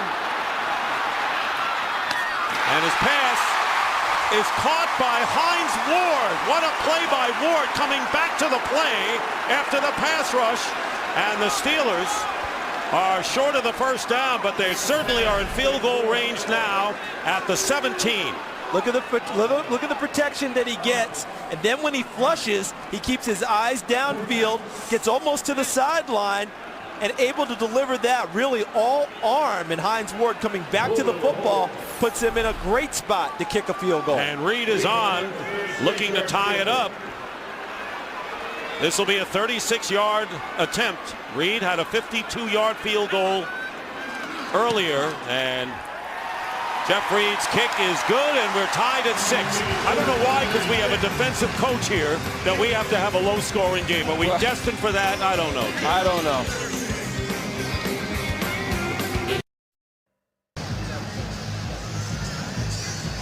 Back in Pittsburgh. What did Dixon show you on that one, Jim Moore? He showed me how much he's matured. We saw a play similar to that in the preseason where he made the decision to throw it in the end zone as an interception there. Great command of the play. Jarius Norwood will down it there and take it out on the 20. Good kickoff by Reed.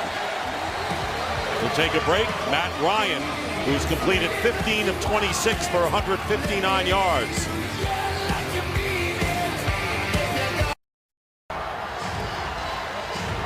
Look what Matt Ryan has done since the early start. You talked about his maturity.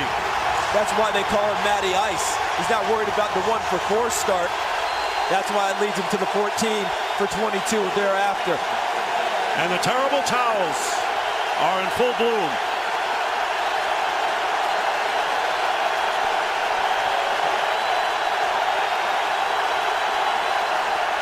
From the 20, Turner. Not been able to get unleashed so far today. Brian McFadden halts him after a 6-yard pickup. I feel like the offensive line of Atlanta is doing a much better job from about midway through the second quarter through now of escorting their backs to the line of scrimmage to give them an opportunity to gain yardage. Earlier in the game, the penetration was big. They weren't able to get back to the line of scrimmage. Tony Gonzalez right in front of you right here. The tight end lined up wide. 2nd down and 4. And the pass, Harry Douglas was crossing over and may have enough for the first down at the 30. Charles, you talked about the line. I like what their wide receivers are doing in blocking. And we talked to Mike Mularkey last night. He said he wanted them to take a Hines Ward type approach. Just a simple out route. It's 3rd and 1.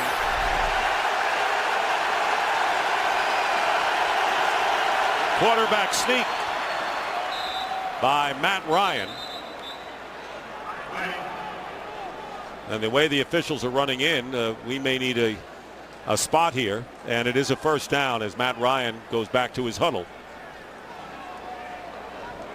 Nothing but field goals in this game. 2 by each team.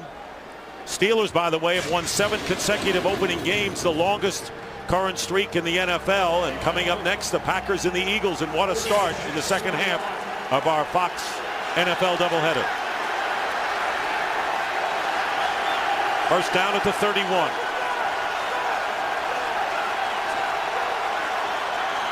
And the slant to Roddy White, and White picks up about 6.5 yards, covered by Taylor. They just isolated Roddy White on that play simply by formation. Traded over from one side to leave Roddy White by himself on the wide side. Whether it's zone or man, it essentially becomes man-to-man coverage when you're throwing out one-on-one. Yeah, and that was a called run in the huddle. Just a great adjustment between White and the quarterback there, Matt Ryan. White with 7 catches leads the parade, and the handoff is to Turner. And Turner gets hit by Polamalu and then Ryan Clark. Great penetration up front by the Pittsburgh Steelers. Causes Turner to dance. Watch these guys penetrate. And you can get into, when you can get into the backfield, like we're getting here, and stay on your feet, and you've got fast linebackers like the Steelers do. And I'll tell you what, you're going to corral a guy like Michael Turner. Too much dancing in the backfield, but it's caused by the penetration. 3rd down and 1, and the Steelers defending against a 3 tight end formation.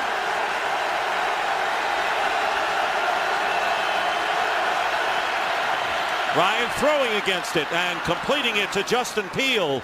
And the tight end makes the grab at the 48-yard line of the Falcons. An 8-yard pickup and a first down.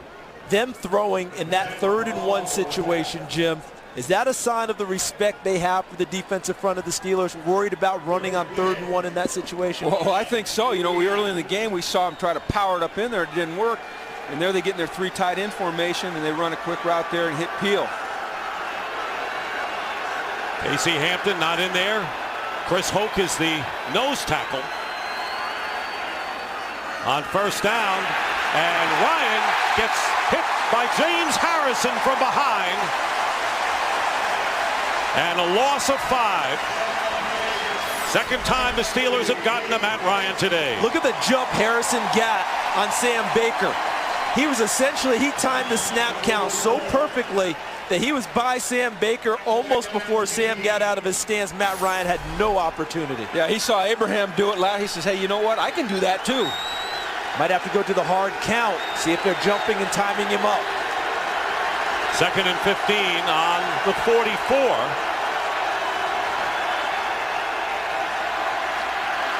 Ryan has time, goes up the middle to Jason Snelling out of the backfield. And right now, a game break.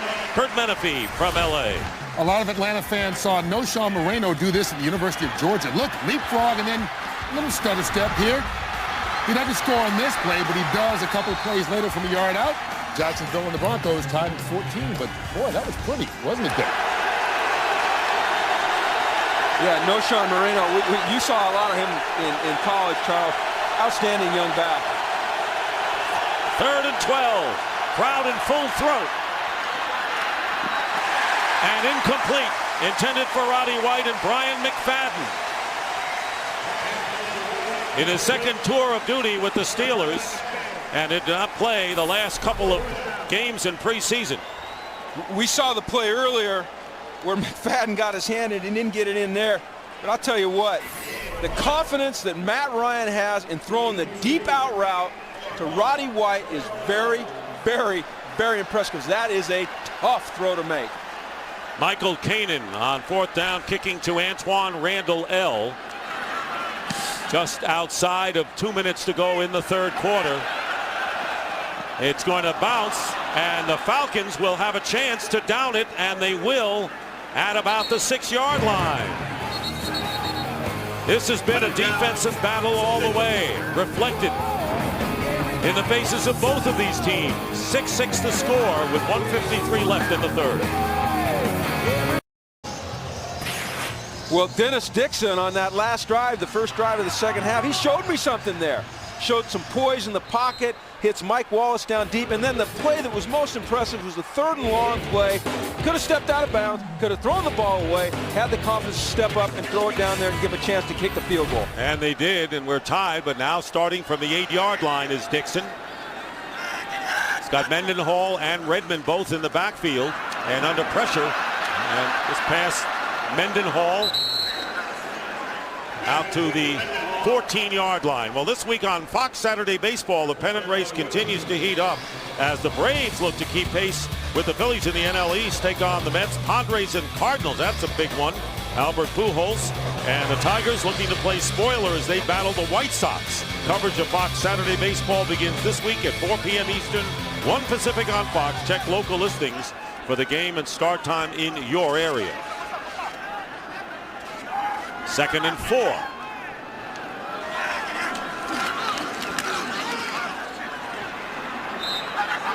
Nothing for Mendenhall. And a Steeler is shaken up. Starks.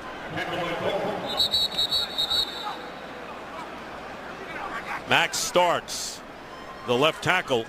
Now, as you know, the Steelers already lost their right tackle, Willie Colon, to a torn Achilles that he suffered in June, thus the acquisition of Flozell Adams, who was signed. There is Willie Colon. And he's done a nice job trying to get Flozell Adams ready to play. He and Trey Essex, their starting right guard, with a lot of extra time trying to help Flozell move from the left side to the right side. And now with Max Starks out, who actually volunteered to move over to the right side to help out Flozell Adams, but they said, no, you stay on the left side. He's hurt, which means Jonathan Scott will come into the game, the swing tackle, to play for him. And it's a good thing it's not a 3rd and long, because if it was, watch out for John Abraham, who's licking his chops right now. There's Max Starks there, working against John Abraham, and he gets rolled up on from the inside.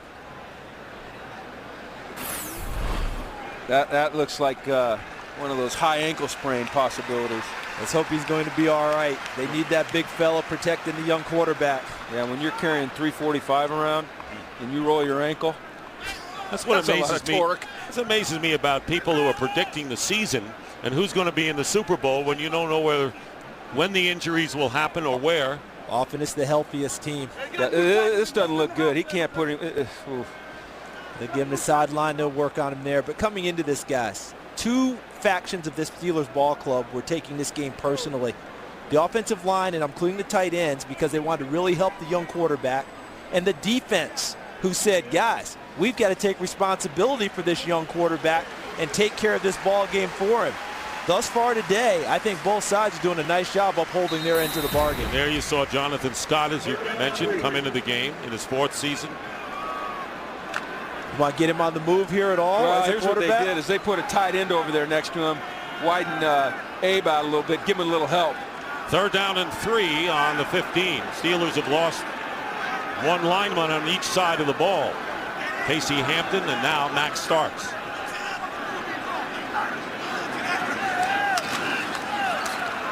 Dixon.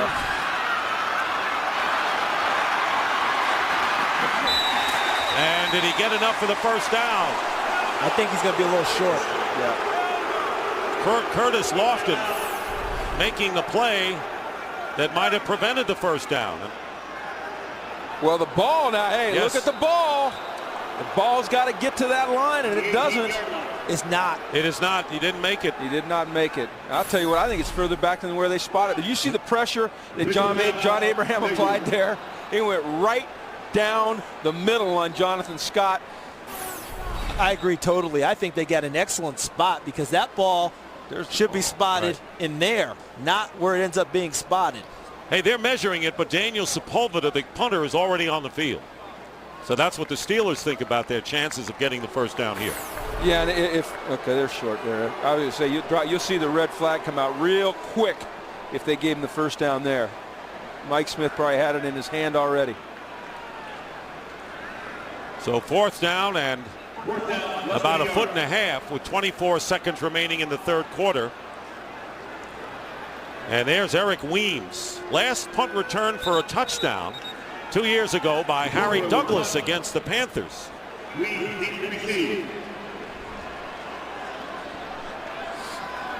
This is where they need a big shot out of Sepulveda. He has a monster leg, and earlier in the game he kicked them out of trouble. They need another one from him. Most of it had been on high kicks. This one, directional kick away from Weems. It calls for the fair catch at the 36. Not bad at all for the Pittsburgh Steelers to get out of trouble. What a grueling opener we have in this game with, the field goal's the only scoring and the defense is dominating. Well, you know what? I don't know how the people that like points scored feel about this game, but as a defensive coach, I know you do. This is a great football game right here, man. Well, what's interesting to me is that you would expect this out of Pittsburgh. This is normal for them, playing this type of a game, this type of a defensive struggle. But for Atlanta, 28th ranked defense last year in the NFL, they've got to be heartened by what they're seeing, how they're hanging in there today. And Brian Van Gorder has done a tremendous job with this Atlanta defense. 5 new starters in the lineup today for the Falcons. And we have not had a touchdown scored. Matt Ryan starting from the 37, hands off to Michael Turner. And James Farrier brings Turner down after a gain of only 1, and that will be the last play of this third quarter. Neither team has been able to run the ball in this game. 6-6 after 3. Welcome back to Pittsburgh. Bad news for Pittsburgh fans and especially for Dennis Dixon. Left tackle Matt Starks carted off the field. He is going to undergo x-rays. Looks like it's his left ankle. I can tell you every time the staff was touching that ankle, he yelled out in pain. I'll give you an update as soon as I get one, Dick. All right, Laura, thank you very much. And on the first play of the fourth quarter, Matt Ryan dumps it off to Michael Turner. And Turner picks up about 8 yards to the 45.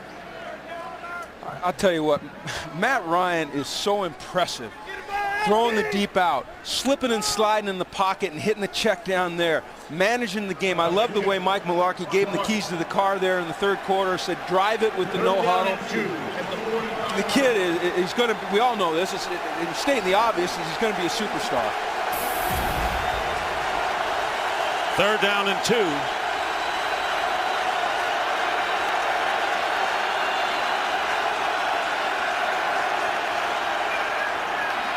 Ryan's pass nearly intercepted and right in the hands of William Gay, the nickelback who started practically all of last year on the pass intended for Gonzalez. You simply have to stop praising people. I'll tell you, because when you do it, this is what happens. Watch this. Watch Gay just reading the eyes, moving sideways into the route, and should have been an interception. Matt Ryan was on that the whole way with Gonzalez. And Gay had a chance for a huge play. So Michael Kanan will be kicking again, and Antoine Randall lower kick than usual, and Randall is hit immediately. And that is Christopher Owens. And Randall did all he could to hold on to that ball, I would think,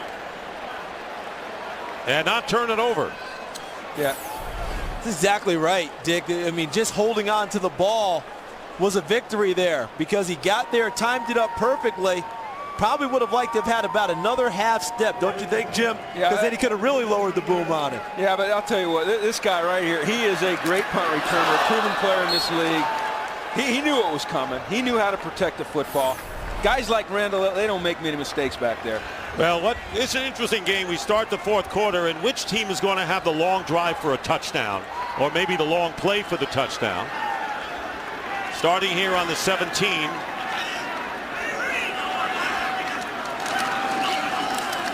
Rashard Mendenhall, and not much there.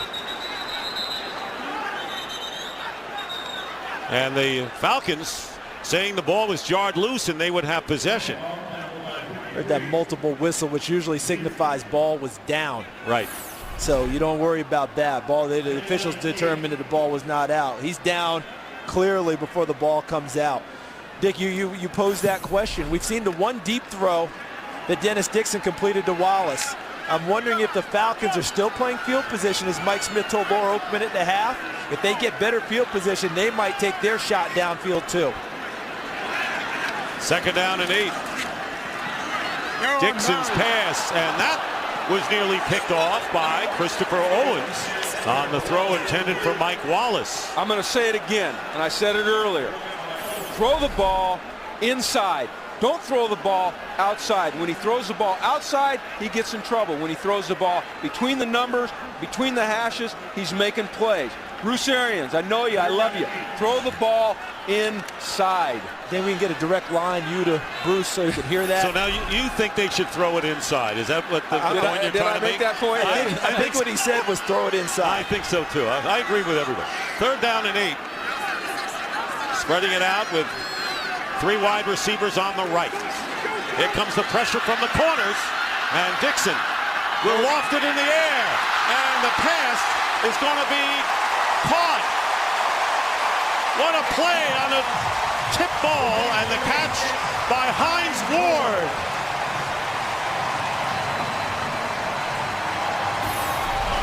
You know, Hines Ward told us Friday when we met with him, he says, you know what, we've got to make some plays for Dennis Dixon. We've got to make some plays. We've got to help this young man. And he did that right there. The vet, look at him stay with it. I love Hines Ward. What a competitor. What a pro. What concentration. What concentration. What a big play at the right time. How about the touch by Dixon? Not just the touch, but the movement in the pocket, kept his eyes downfield and didn't just flush and run. He threw it. 24-yard gain. And there's Dixon again, and wide open is Ward again. Hines Ward to the 32 of Atlanta.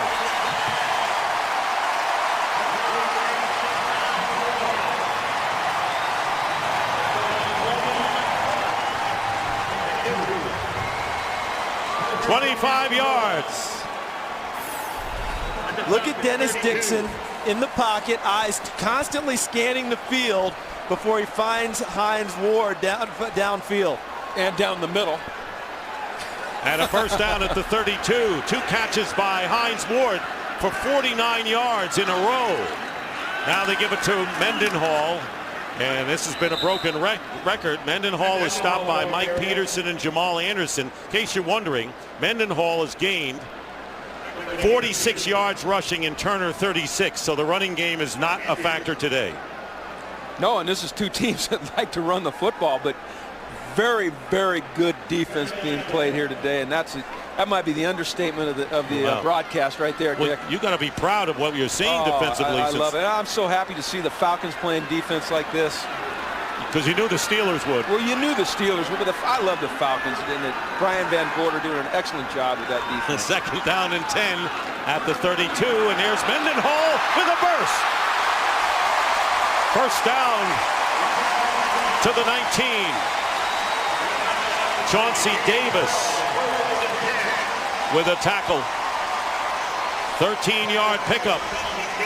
And how about this? Max Starks is out of the lineup, but that's his side of the ball. Jonathan Scott comes in and does a nice job along with Essex. And look at Pouncey, 53 leading. Essex gets the block right there, number 71. And that gets Mendenhall to the third level, which is the secondary. 1st down on the 19. The Steelers threatening in a 6-6 game. And here's Mendenhall again. But he will lose a couple as we send it to L.A. and a game break with Kurt Menefee. Kurt. After crossing the 10,000 career receiving yard mark early in the game, Chad Ochocinco ties Carl Pickens for the Bengals receiving touchdown record. That's his 63rd. Pulls Cincy a little bit closer to New England, 31-17 as they start the fourth quarter. But Dick, Charles, and Jim, maybe the biggest surprise is he just simply went back over the sideline. That is the biggest surprise. Well, when you're down 31-17, that's the best thing to do. Go to the bench and try and go back and score some more. Second down and 11 on the 20. And the pass batted down by Chauncey Davis. Didn't have to go that high to get the hands on the ball either. Well, he didn't get knocked down. He didn't get cut. You know, when you're going to throw that quick screen out there, you've got to cut the defensive end right here. See, he tries to. He just jumps over. Well, it's just an athletic move by Chauncey there. And, you know, we drafted Chauncey when I was first in Atlanta. The kid's an athletic guy playing out at right end. More suited to play inside. Shows great athleticism there, though. Biggest third down of the game right here, both teams. Steelers need 11. They are in field goal range, however. And Dixon's pass. And it's caught by Antoine Randall L., who gets to the 16-yard line. Will be short of the first down by 6 yards. But Jeff Reed will come into the game and try to give the Steelers the lead. Why was that the biggest third down? Because points have been at a premium. We're tied at 6. Steelers, one of the better drives of the game, not able to put it in the end zone, which would have put a lot of pressure on the Falcons offense, and the Falcons defense holds them to a 3-point attempt. They feel good about themselves. Drive started at the 17. This will be a 34-yard attempt by Reed, who is 2 for 3 today. And Reed's kick, and it's good, barely good. Just got inside the right upright, but the Steelers will take it. And a 9-6 lead with 8:54 remaining in the fourth. Steelers lead 9-6. There is Hines Ward talking with Mike Tomlin. Yeah, I think he's telling him, hey, you know what? You've done a heck of a job all week with Dennis Dixon, and it's paying off. You see Hines Ward go make those 2 spectacular plays for them in critical situations there. That's what a leader does. That's what a pro does, and that's what you love about Hines Ward. Who made his 900th career catch on that drive. Running up is Jarius Norwood, and Norwood with a good return up to the 30-yard line as the Falcons come back. The Steelers with the first lead since 3-0, up by 3. Timeout. Christopher Owens being helped off the field, and they're working on Eric Coleman. So right now the Falcons have their strong safety and their nickel corner hurt. Yeah, and early in the year when you start predicting who's going to make the Super Bowl and who's going to win divisions and all those things, the one thing you can't account for is injuries. That's what we're saying. Big drive here for the Pittsburgh Steelers defense. First down at the 31. Norwood is the running back for the Falcons.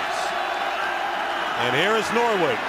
He got some space, and Timmons makes the tackle, and a gain of 6. What are the Giants doing? Kurt Menefee with a game break. No touchdowns in your game. Hakeem Nicks and Eli Manning have enough for everybody. This is their 3rd time hooking up for a Giants score today. And Carolina and the Giants keep going back and forth right now. New York up by 8 going into the fourth quarter. Dick, Charles, and Jim. A little breathing room for the Giants here. I think they remember what Carolina laid on them last December. Yes. Falcons have outgained, or the Steelers have outgained the Falcons in the total yardage. Here's Turner back in the game. And Turner close to the first down as he crosses the 40. Lawrence Timmons making the tackle. I'll tell you what, we talked to James Ferry yesterday. He talked about having to wrap this guy up.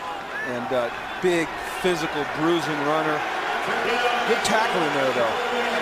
Earlier in the game, on this type of short yardage, they went quarterback sneak out of a heavy set rather than take the ball away from the line of scrimmage. Well, here they're unbalanced over here to their left. 3rd and 1 with Turner and Norwood in the backfield, and they flip it out to Jarius Norwood. And let's see if he got enough impetus to get the first down. It was Brian McFadden who forced the play from the secondary. I'll tell you what, regardless if this is a first down or not, that is one heck of a play by Bryant McFadden in the open field versus an athlete like Jarius Norwood. But this is the danger of taking the ball away from the line of scrimmage on that type of a short yardage. That's Polamalu, who almost knocked the ball free in the backfield, and McFadden with the tackle. We're going to have a measurement here. He's got it. He's got it by a football, Dick. Boy, Polamalu almost knocked Jim, that I thing won't free. argue with you, especially now. But that play by Polamalu, how close was that? What eyesight. Disaster? What eyesight. Yeah. I'm impressed. Yeah. I'm going to tell you what, let's watch Mike Tomlin here. Might pull the red flag.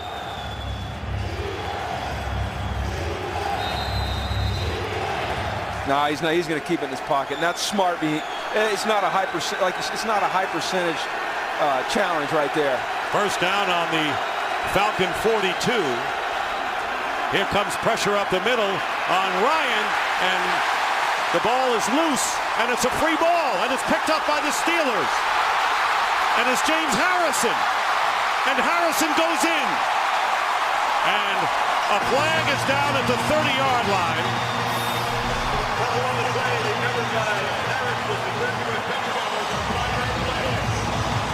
It's going to come back. That's going to come back. That's an incomplete pass. Arm was moving forward with the ball in the hand. On the return, illegal block in the back, number 76, 10-yard penalty, first down. Well, you know, a challenge flag has already come out. And Mike Smith, this one was obvious. Yeah, it was, but play. It was obvious. Challenging the ruling on the field. Right there, forward motion with the arm. It was obvious, but I like what the officials are doing, what the league's doing, by letting them play the play out. Yes. Challenge in effect.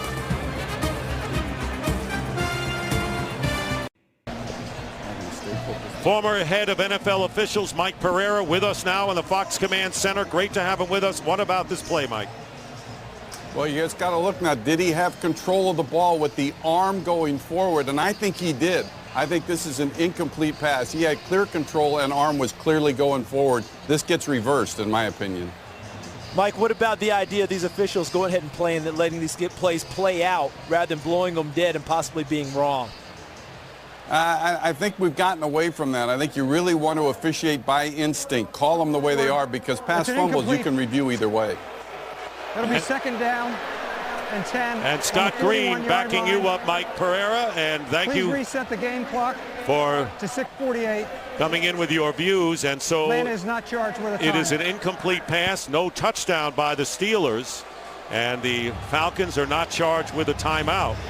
So that is a critical play in the game, even though when you looked at it, it really wasn't that hard to judge. No, it was an easy call, but you know, I've made a habit of arguing with Mike Pereira in my years as a head coach. I'm going to do it again there. I think you got to let the play play. That was a touchdown. That wouldn't have been a recovery and stop the ball had the whistle blown. So I like the way the officials let it play out. Second down and 10. Scott Green doing a great job of explaining it all. Ball is at the 41. Here comes the pressure, picked up nicely by the Falcons, and the pass caught by Roddy White on the Steeler 40-yard line. And Atlanta with a big strike of 19 yards with McFadden and Clark defending against White. Coming back right to the line of scrimmage, but they're still not in a hurry up. It's a no huddle, but that allows Matt Ryan to look at the coverages and make the proper call. From the 40, first down.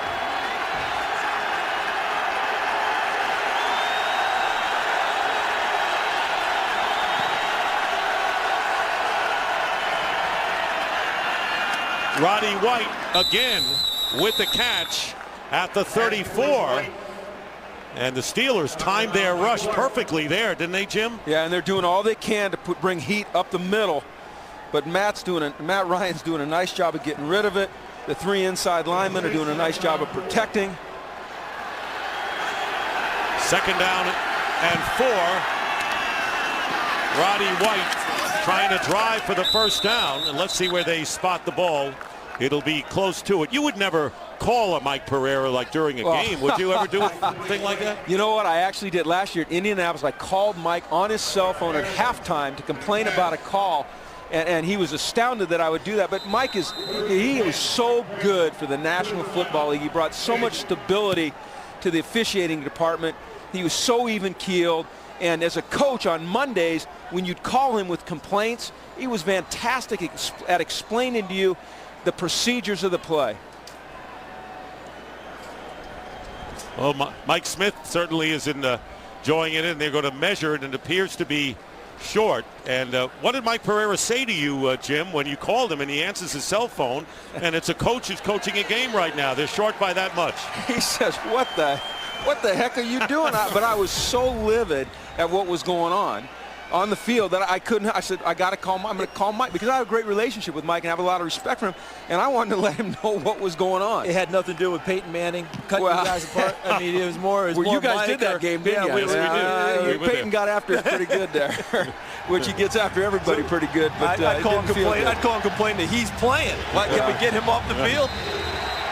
So they were short by less than a yard. It's got to be third and inches. Sneak.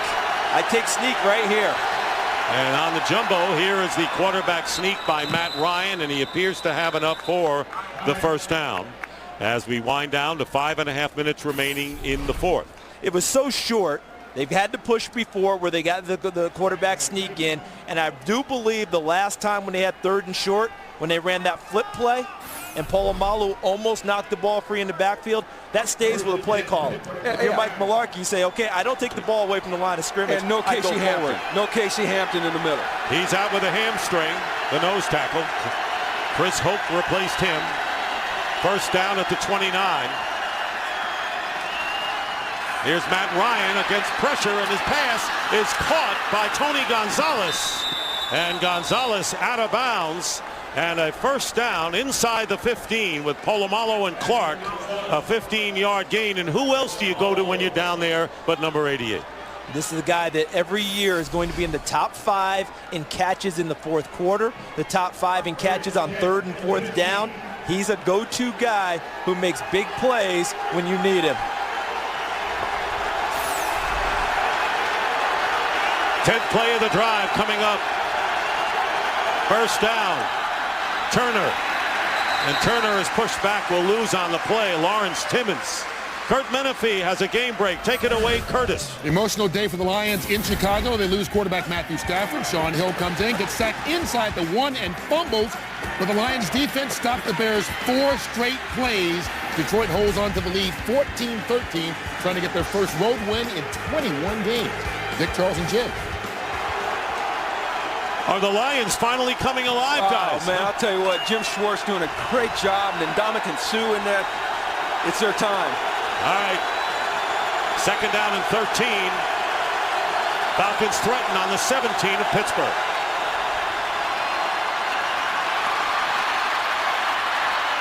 Ryan, he's got Roddy White. And White, at about the 13, makes the reception, picking up 5 yards.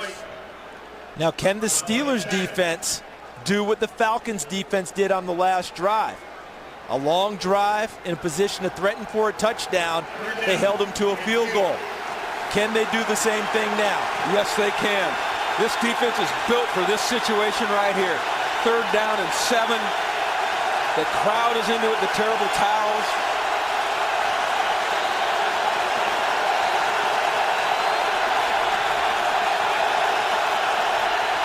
Third and 8.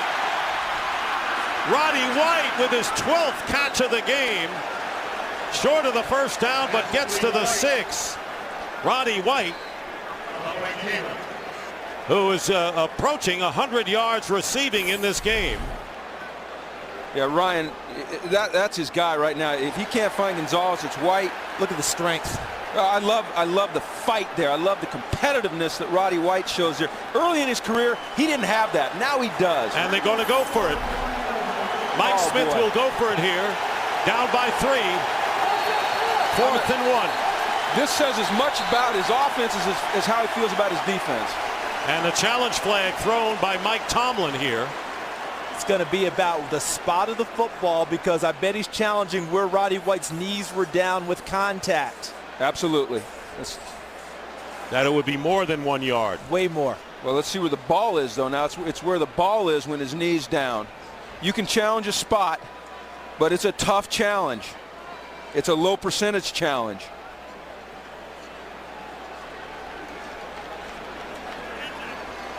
Now, can you challenge a spot when it does not mean a first down? See, it has to involve a first down. Okay, and here comes the field goal team. Clock to 10 seconds. So here comes the field goal team. Meanwhile, Roddy White with 12 catches for 102 yards, picking up where he's left off the last 3 years. He's had a tremendous offseason. Mike Mularkey, the offense coordinator, said the best offseason he's ever seen out of a receiver. But I think this is the right move by Mike Smith. They've had trouble running it inside. You've got to take points and you can. Matt Bryant with a 23-yard attempt, looking to tie the game.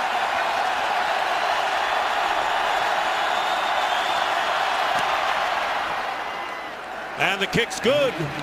And another tie, 9-9, with 3:24 remaining in regulation. We're tied at 9, 3:24 to go in the fourth. What's interesting here is the last two matchups between these teams both went into overtime. Back in 06, Falcons won 41-38 in Atlanta, but 4 years earlier it ended at a tie here at 34-all. We'll see. Kanan kicking off to Meweldy Moore deep in the end zone, and the Steelers will take it out on the 20. So Dennis Dixon in a tie game going down the stretch. Those are his numbers. Thrown one interception. Now it's not simply enough to not make a mistake, right? No. Now he's got to make some plays, and as long as that one doesn't turn to a two, we'll probably be okay. Eric Coleman, who was shaken up, we saw him on the Falcons sideline, is back in the lineup at strong safety. And Christopher Owens is in the game as well, number 21. So the ailing DBs are back. First down at the 20. Here is Rashard Mendenhall. Tough to bring down. Mendenhall gets about 7, and Owens brings him down.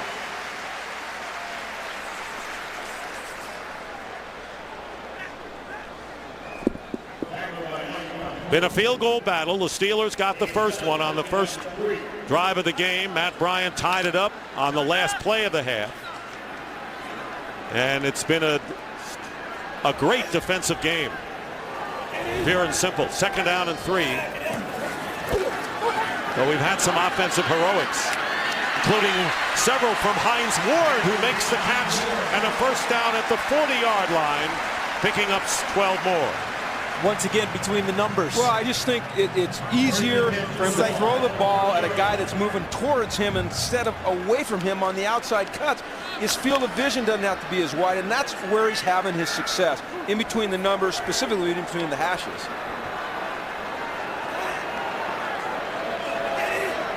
Winding down to 2 minutes remaining in the fourth. First down.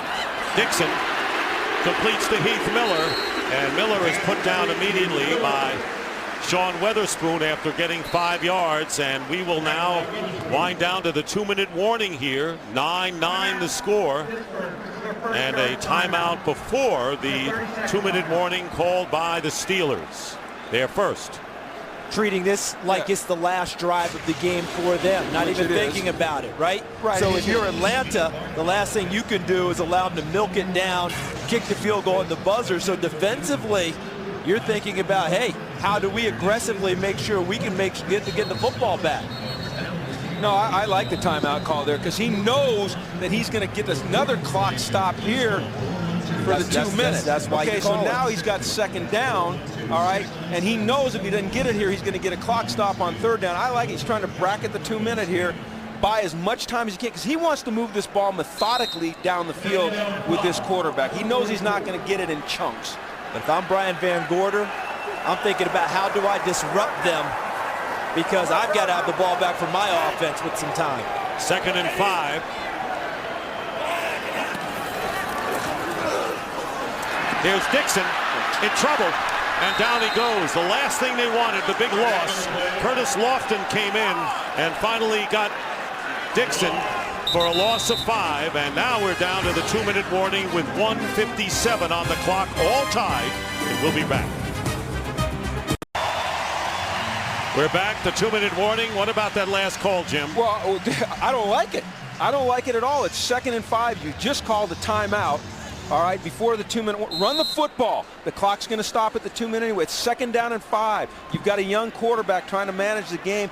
Now you got a 3rd and long. Well, I don't like it. Brian Van Gorder loved it because he was bringing pressure on a run blitz. You think turned they're into a sack? Soft here? 3rd down and 14 on the 35. And a 3-man front. Falcons very nearly jumped offside. They got back. And Dixon will go down again. Corey Bierman and a timeout. Coy Bierman on the sack and a timeout immediately called.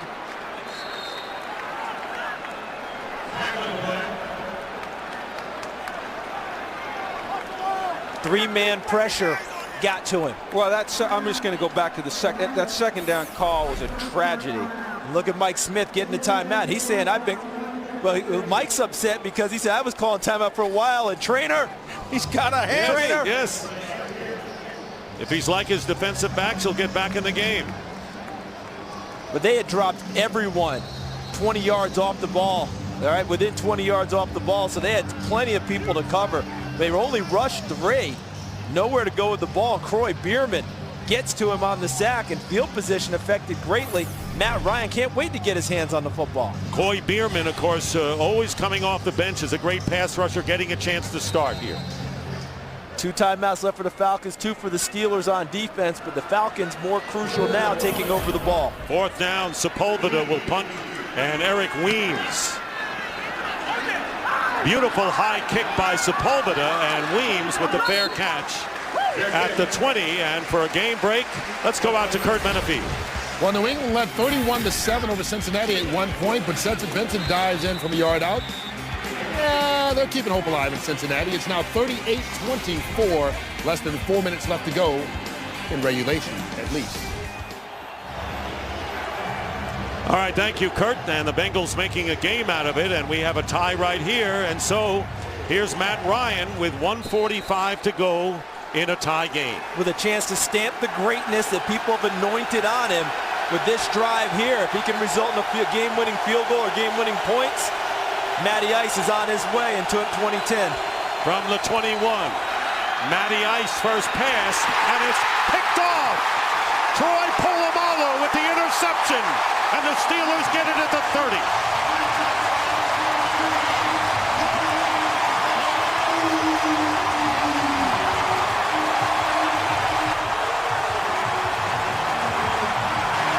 Welcome back, Troy.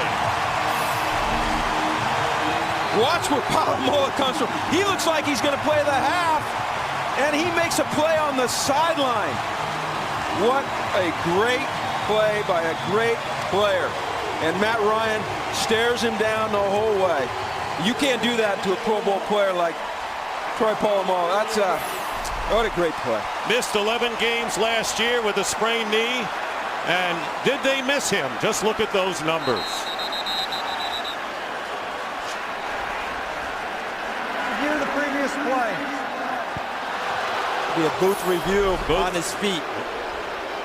This would be, did he get his feet down on the interception? Catch. I see the drag with the right foot. The drag. We could have the tap. Catch, 1, drag, 2. drag. Certainly. And does he have control? That's the next issue. Got the football. Yep. That won't be a problem at all on this one. This is going to stay Steelers football. One hand. Great disguise by the Steelers defense. They're showing a 2-deep shell and then buzzing underneath that out. And we talked about Matt throwing the out. Matt Ryan having success on the out cut. Troy just went and stole it from him. So at this stage, 1:40 to go. You see the timeout situation now. Both have 2. But more importantly, the ball is already at the 30-yard line, the plus 30. How many times do you think the Steelers throw the ball here? They ain't throwing the ball, okay? They're not throwing the ball. What a first half of a big kickoff weekend opening doubleheader on Fox. Coming up next, it'll be the Packers against the Philadelphia Eagles. Aaron Rodgers, one of the young greats, hopefully against Kevin Cobb. The defender got both feet inbounds with possession of the ball. First down, Pittsburgh. To me, that just demonstrates his greatness. Once again, the big-time players. But that's observing all game long. What route is Matt Ryan favored throwing? The long out from one side of the field to the other. Polamalu watched it the whole game, capitalized it there. First down on the 30. In a field goal game, a field goal may be all that's needed to win it. Rashard Mendenhall going outside, and Mendenhall fights his way for a gain of about 3.5. Mendenhall's done a great job getting the tough yards after first contact. As defensive coach, you talk about those leaky yards, those yards after the first hit, and he has done a tremendous job of sliding off of tackles and getting those extra yards. And right now, trying to fight for field goal position, those are critical yards. And the timeout is called by the Falcons. That is their second timeout, and they have one remaining. Now there is Reed, who has 9 game-winning field goals. Let's go back to the last time these teams played here. An 11-yard run by Michael Vick with 42 seconds left capped a big fourth-quarter comeback. And then in overtime, both Todd Peterson and then Jay Feely had field goal attempts blocked. And on the final play of the game, Tommy Maddox connected with Plaxico Burress on a 50-yard Hail Mary, fell 1 yard short. It ended up a 34-34 tie. Second down and 7.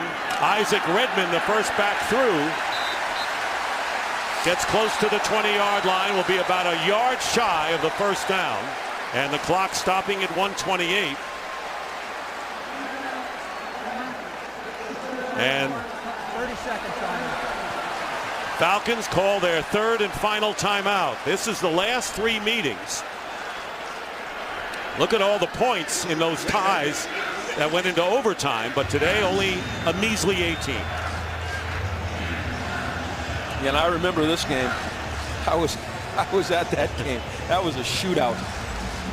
We were fortunate to win it at the end with a Morton Anderson field goal. Let me go back to the interception thrown by Ryan. Is it on Ryan? Is it a great play made by Polamalu? How would you put it there? Here's what I'd say. I'd start with number 1, great defensive call by Dick LeBeau, calling a defense that gets the safety out underneath the outcut. Number 2, Troy Polamalu playing the cat and mouse game, showing the 2 deep and then buzzing out there, and then just a great play. I don't think Ryan anticipated him being there. Third down and 1.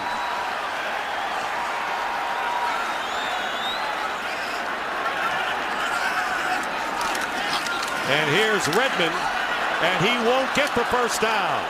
And Curtis Lofton makes the play. We want to welcome the viewers here to Pittsburgh. Dick Stockton, along with Charles Davis, Jim Mora, 9-9 the score. It has been a sizzling defensive battle as we wind down to a minute. And this was the big play that sets up what we have here.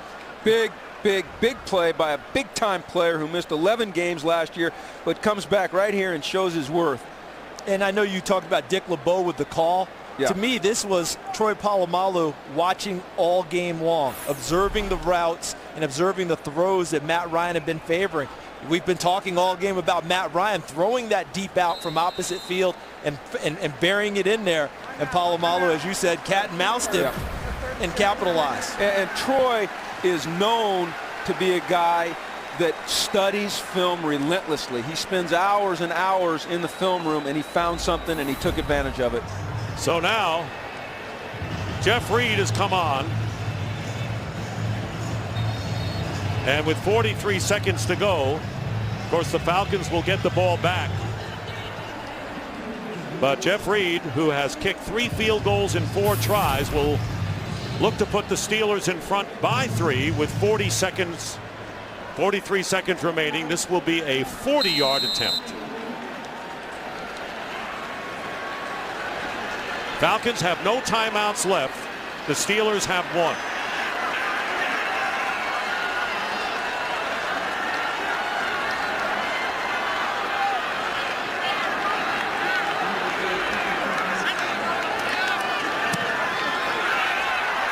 this kick is no good, off to the right.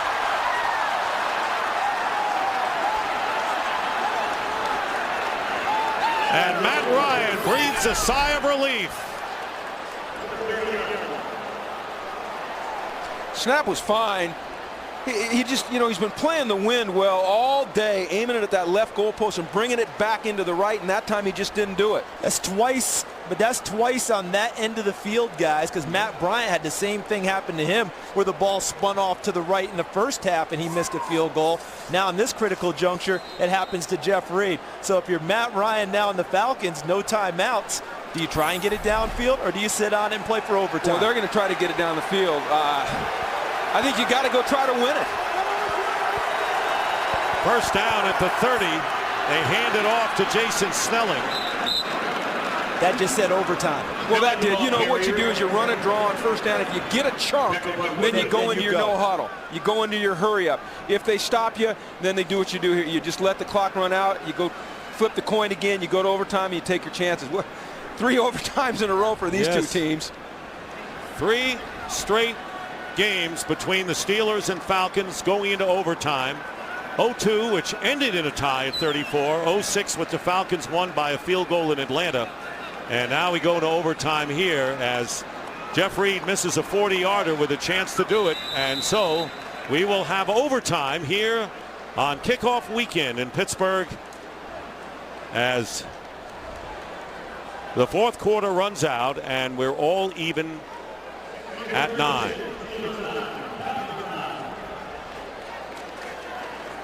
We will have the coin flip and then go to the break. Well, if you love hard-nosed, down and dirty, gritty, grimy, power defensive football, which I do, which I absolutely do, then you love this football game. And I'll tell you what, here in Pittsburgh, the Steel City, this is the kind of game they love. And don't forget, all the talk in the offseason about overtime and the rules being changed. It's different overtime rules for the regular season versus the playoffs. Right. We still are in sudden death here, so it's not a matter of both teams getting a touch as they will in the playoffs. All right, gentlemen, we will play up to 15 minutes of overtime. The first team to score will win. You each have 2 timeouts. All replay situations will be handled up in the booth. Atlanta, you're the visitor. What's your call on the coin? Tails. Tails is the call. It is tails. You've won the toss. And which end zone? You want to kick that way? All right. Atlanta will receive in this end zone. Just kick it off. And welcome back to Pittsburgh. We're in overtime. Dick Stockton along with Charles Davis, Jim Mora, Laura Oakman down on the sideline. Big day for Roddy White with 12 catches for 102 yards. Matt Ryan, 243 yards with 1 interception. We have not had a touchdown today. Will that decide this game? Doesn't have to. Nope. Eric Weems. And Jeff Reed gets the overtime underway. Weems, 1.5 yards in the end zone, returning for the Falcons. And he brings it out to the 24-yard line. And a flag goes down, penalty marker. Thrown at the 20. Ryan Mundy made the play on Weems. During the return, holding, number 34, the receiving team. Half the distance to the goal. First down. Obi Mahaley, their starting fullback, trying to help out Eric Weems. And he gets a nice piece. It's a nice tackle of Anthony Madison. Advantage Pittsburgh defense with that penalty because of where Atlanta starts. But I still like Matt Ryan getting his hands on the ball because of his short memory with a chance to win the game. How about this? That was only the second penalty against the Falcons in the game. Disciplined, well-coached football teams. First down at the 10.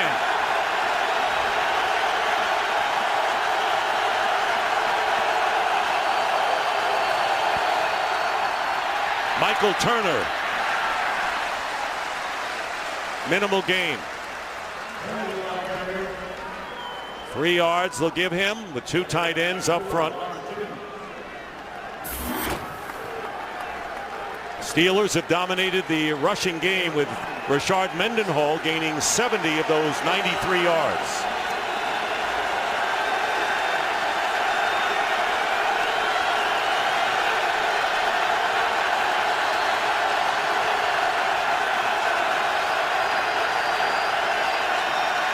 On 2nd and 7.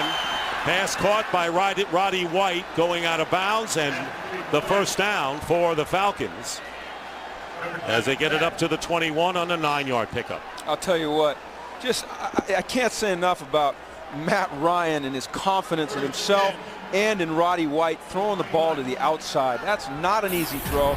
It's a very, very tough throw, but he does it, especially coming off of an interception. Career high 13 receptions.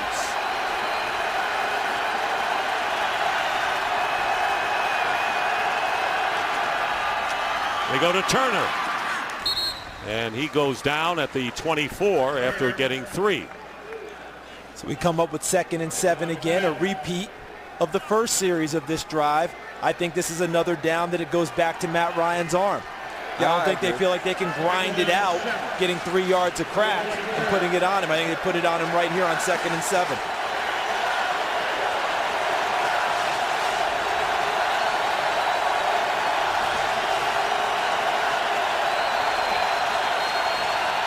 Short drop by Ryan, looking for a receiver, having trouble finding one, and throws the ball out of bounds. Bringing up 3rd and 7, Lamar Woodley getting into Ryan's face. We always talk about the heat that gets into Matt Ryan's face, but the coverage allows the heat to get there. Everyone is covered up. They snugged up to all of them. How often do you see a linebacker cover a wideout the way James Harrison just did? 3rd down and 7.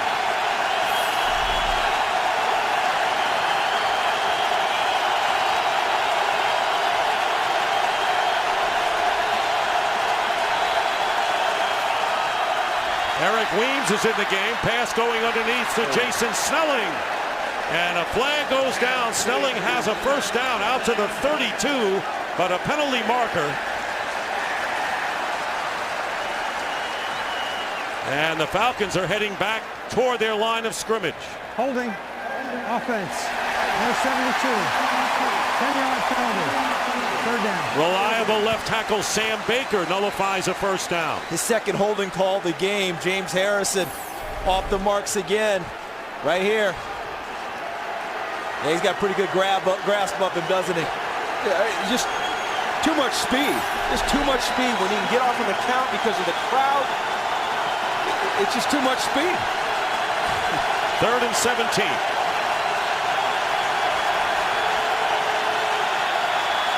Ryan again off the hands of Jarius Norwood. 4th down, and the Steelers could be looking at good field position here. Jarius Norwood takes his eyes off of this one, but he has no chance of getting the first down on this check down anyway. No, but he's going to create field position. Right, I'm not saying that, this is a great thing, but to me it goes back to what? The hold or the penalty on the kickoff that set them back deep. That put them in the position they're in now. You are absolutely right. They had to start on the... You're a genius. No. It's great to have a genius in the booth. I knew it wasn't me. Anyway, Kanan will kick from the goal line. And Antoine Randall, a short kick. Fair catch by Randall, who gets blocked out of the play. He called for the fair catch and was knocked out by his own player. It was Ryan Mundy, so no penalty here. No penalty, and they're fortunate that no Steeler ended up touching the football by being blocked into him. See, Mundy hits Randall. It's a good job by the Falcons trying to create that, but a good job by the Steelers also not being there to touch the ball. Dennis Dixon in a position to win a game starting at midfield, Jim. Well, yeah, and his defense helping him get there. Yeah, right. But you're right. And you know what? I bet you he's feeling mighty confident right now. And they can run the ball right here. See if Brian Van Gorder mugs the line of scrimmage with his backers. Well, they got 8 up. That's try and get him. Mendenhall. There we go. Mendenhall. First down inside the 30. Mendenhall keeps his footing and scores to win the game.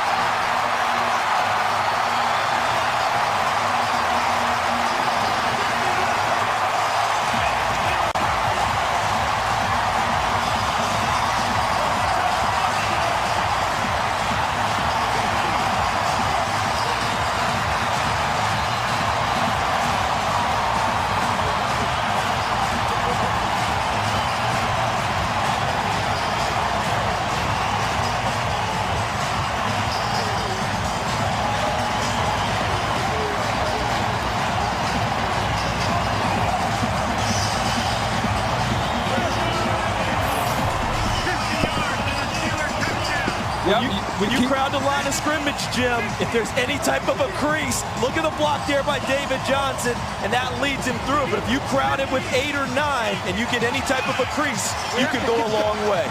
Yeah, and they just kept pounding it and pounding it and pounding it and pounding it, and they finally broke one, and it's a game winner.